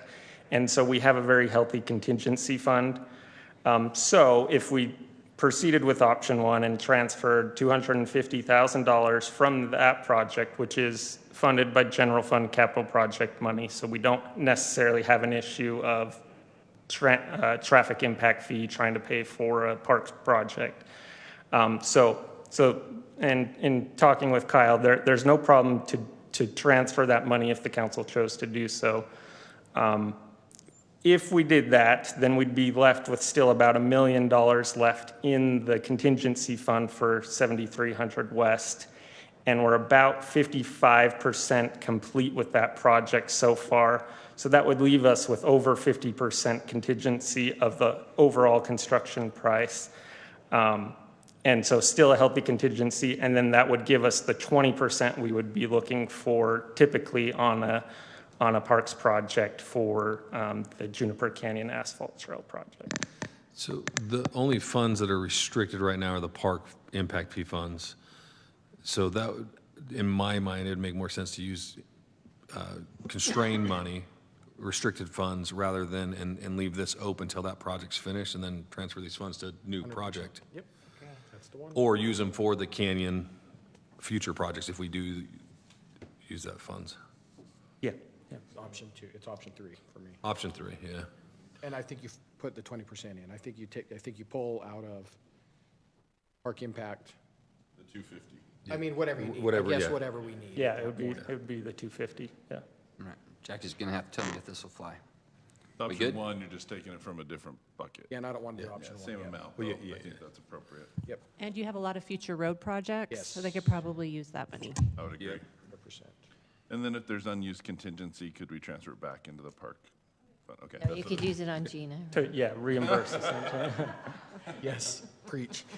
Okay. All right, motion to award the Juniper Canyon Asphalt Trail Improvement Construction Contract to the low bidder Newman Construction and to initiate a budget amendment to cover the total cost of the project using option 3 as described by Wendy.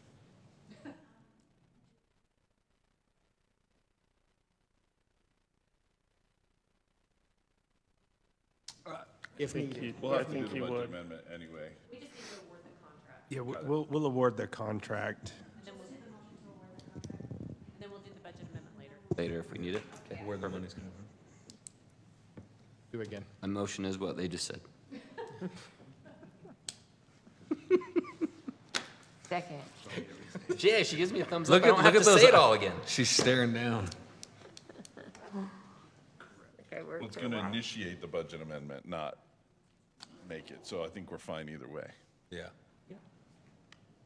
Say it again. Let's just be. All right, motion to award Juniper Canyon Asphalt Trail Improvement Construction Contract to the low bidder Newman Construction and to initiate just to award it to low bidder Newman Construction. Okay. Is that good? We good with that? Okay. And just for the record, staff understands we're going to initiate a budget amendment to deal with the 250,000 out of park impact fees. Which will have to happen no matter what. Correct. Second. Okay. Motion by Jared, second by Sherry. Jared? Yes. Teddy? Yes. Sherry? Yes. Steve? C. I think that's yes. Yes. Let me make one comment on that, a question for you. How, did we, engineering-wise or project planning, miss the mark on the beginning, or did? So, yeah, so take a little bit of a step back to how we got to the 420 budget. So this project, if you recall, is actually being funded, we're being reimbursed through the county for the fourth quarter local tax fund, local option fund. And so this was 2 years ago that we gave the cost estimate, and then about 6 months later, they awarded it, and then now a year later, we actually get the construction contract. So I think the construction estimate was probably accurate for two years ago, but as you all know, the prices have changed quite a bit since then, and so, yeah, that's probably where we came to the deficit. Perfect. Okay. Thank you, Bryce. Thank you, everybody. So that brings us to the end of our meeting. John, you owe me $20. We're before 10:23. Future meetings, next planning commission meeting, July 17th at 7 o'clock. Next council meeting, August 14th. That's your 5 weeks, Sherry. Events coming up. We will have a joint meeting. I would love to start it. I know it's early, but I would love to get to some of it. If we could start at 5, I'll just ask. I'll just put that out there. If we can't, that's fine. Whatever. But I'll just put that out there. Start at 5 o'clock. Query the council. We can do this tomorrow, or you can ask them now. If we start at 5 on the 31st, is what you're asking? Yes. No. He's talking in August. No, No. joint meeting on the 31st. I'm talking the joint meeting Oh. on the 31st. Oh, I see. So we'll have to quiz planning too, so we might Yeah. just have. And if we can't, that's fine. Like I said, it's not about me. I'm just, if have that that big other project event, is yeah. on there, I would love to be part of that too. Upcoming events, Yeti in the Park, July 15th. That is not at Umbria, right? That's at Rosecrest. We're not at Umbria anymore. on No, the it's 15th. It's at Rosecrest, Rosecrest. correct. Umbria's under construction. Yeti in the Park Foam Party, that's a blast. July 17th at 5 o'clock. Senior Resident Pioneer and History Social, July 18th at 11. A Yeti in the Park again on the 22nd at Juniper Canyon Recreation Area. And then Farmers Market, of course, ongoing every Monday night with the food trucks. And that's it. So I'll look for a motion to adjourn. So move. Second. All in favor? Aye. Thank you, everybody. C.